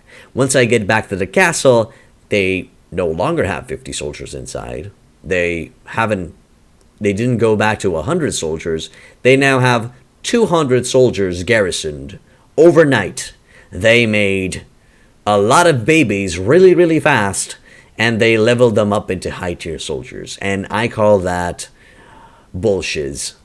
I call that shenanigans, and it doesn't seem realistic at all. So again, this is more of a personal preference for me, and I like to keep this on poor, simply because it makes the world more realistic from that perspective. You guys, as I said, can go with whichever settings you wish. I'm simply explaining to you what these settings do. Okay, and combat speed. Some people think that it actually determines the speed of your soldiers on the field of battle. It doesn't. it doesn't, at least not in native. In Viking Conquest, yes, it does influence combat speed and how fast the soldiers move, but in native, combat speed only resolves... combat speed only makes auto-resolved battles go faster. Tweaked at mods. Yes, Flavian. The campaign AI is the same on all mods. It has the same effect on all mods. Yes, combat speed only increases the speed that a battle between AI gets resolved. And practically gives you a lesser chance, a smaller window of you reinforcing one side. That's all it does. And hey, if you want some extra difficulty rating, keep this on fastest. Good for you, you're badasserer. Yep. Surprise. That's what it does in native. Battle size on max, because my god. And the rest are simply flavors for yourself. Simply, you can go with whatever you want on the rest of them. They simply provide you with extra or less information based on what you tick here. And this is the sweet spot that I'm utilizing. This is the difficulty rating that I'm utilizing. I'd say 44% difficulty rating, and I enjoy it and I like it. It's not too easy, but it's not too tedious. Yes, you heard me. Not too tedious. I've defeated the game on max difficulty, but it was boring. It was tedious. I wasn't doing anything. I was just sitting here waiting for my boys to go and slaughter the enemy, and that's it. That's it. It was boring and tedious. That's why I prefer a medium rating. But hey, if you want brag rights, go play on the max difficulty. If you want to just stroll and enjoy yourself and smash some Swadian knights, go with the lower difficulty. It's your choice. The idea is you need to be happy. You need to enjoy and have fun. It's a video game. Do not get influenced by other people's difficulty settings. Use your own difficulty settings. These are realistic settings for me, Flavia. These are the settings that I like to enjoy. Yeah, Dudley Patrick is enjoying himself playing on the lowest difficulty, and it's good for him, and he shouldn't care about what other people think about it. And you shouldn't either. Okay? So don't get influenced. Just be happy, have fun, and enjoy the video game. Because it's a goddamn video game, and that's why it's here, to entertain us. Alright? Alright. And, oh my god, that is it. That is it for today. Today's guide on Mountain Blade Native. I'm gonna be, posting this on YouTube. I'm gonna be putting the timestamps of all of the topics in the description of the video below, and expect us to see on YouTube fairly shortly. Maybe, I don't know, this weekend or something around that ballpark. So, guys, if you like this guide, hit the like button, hit the subscribe button, and the notification bell to be notified when I put in new content, and I try to put in new content every day. And if you're watching me on Twitch, hit that follow button and subscribe. The extra cheddar really helps pay the bills. So that's going to be it for the guide, and I wish you a wonderful, wonderful day, and have fun. Bye-bye.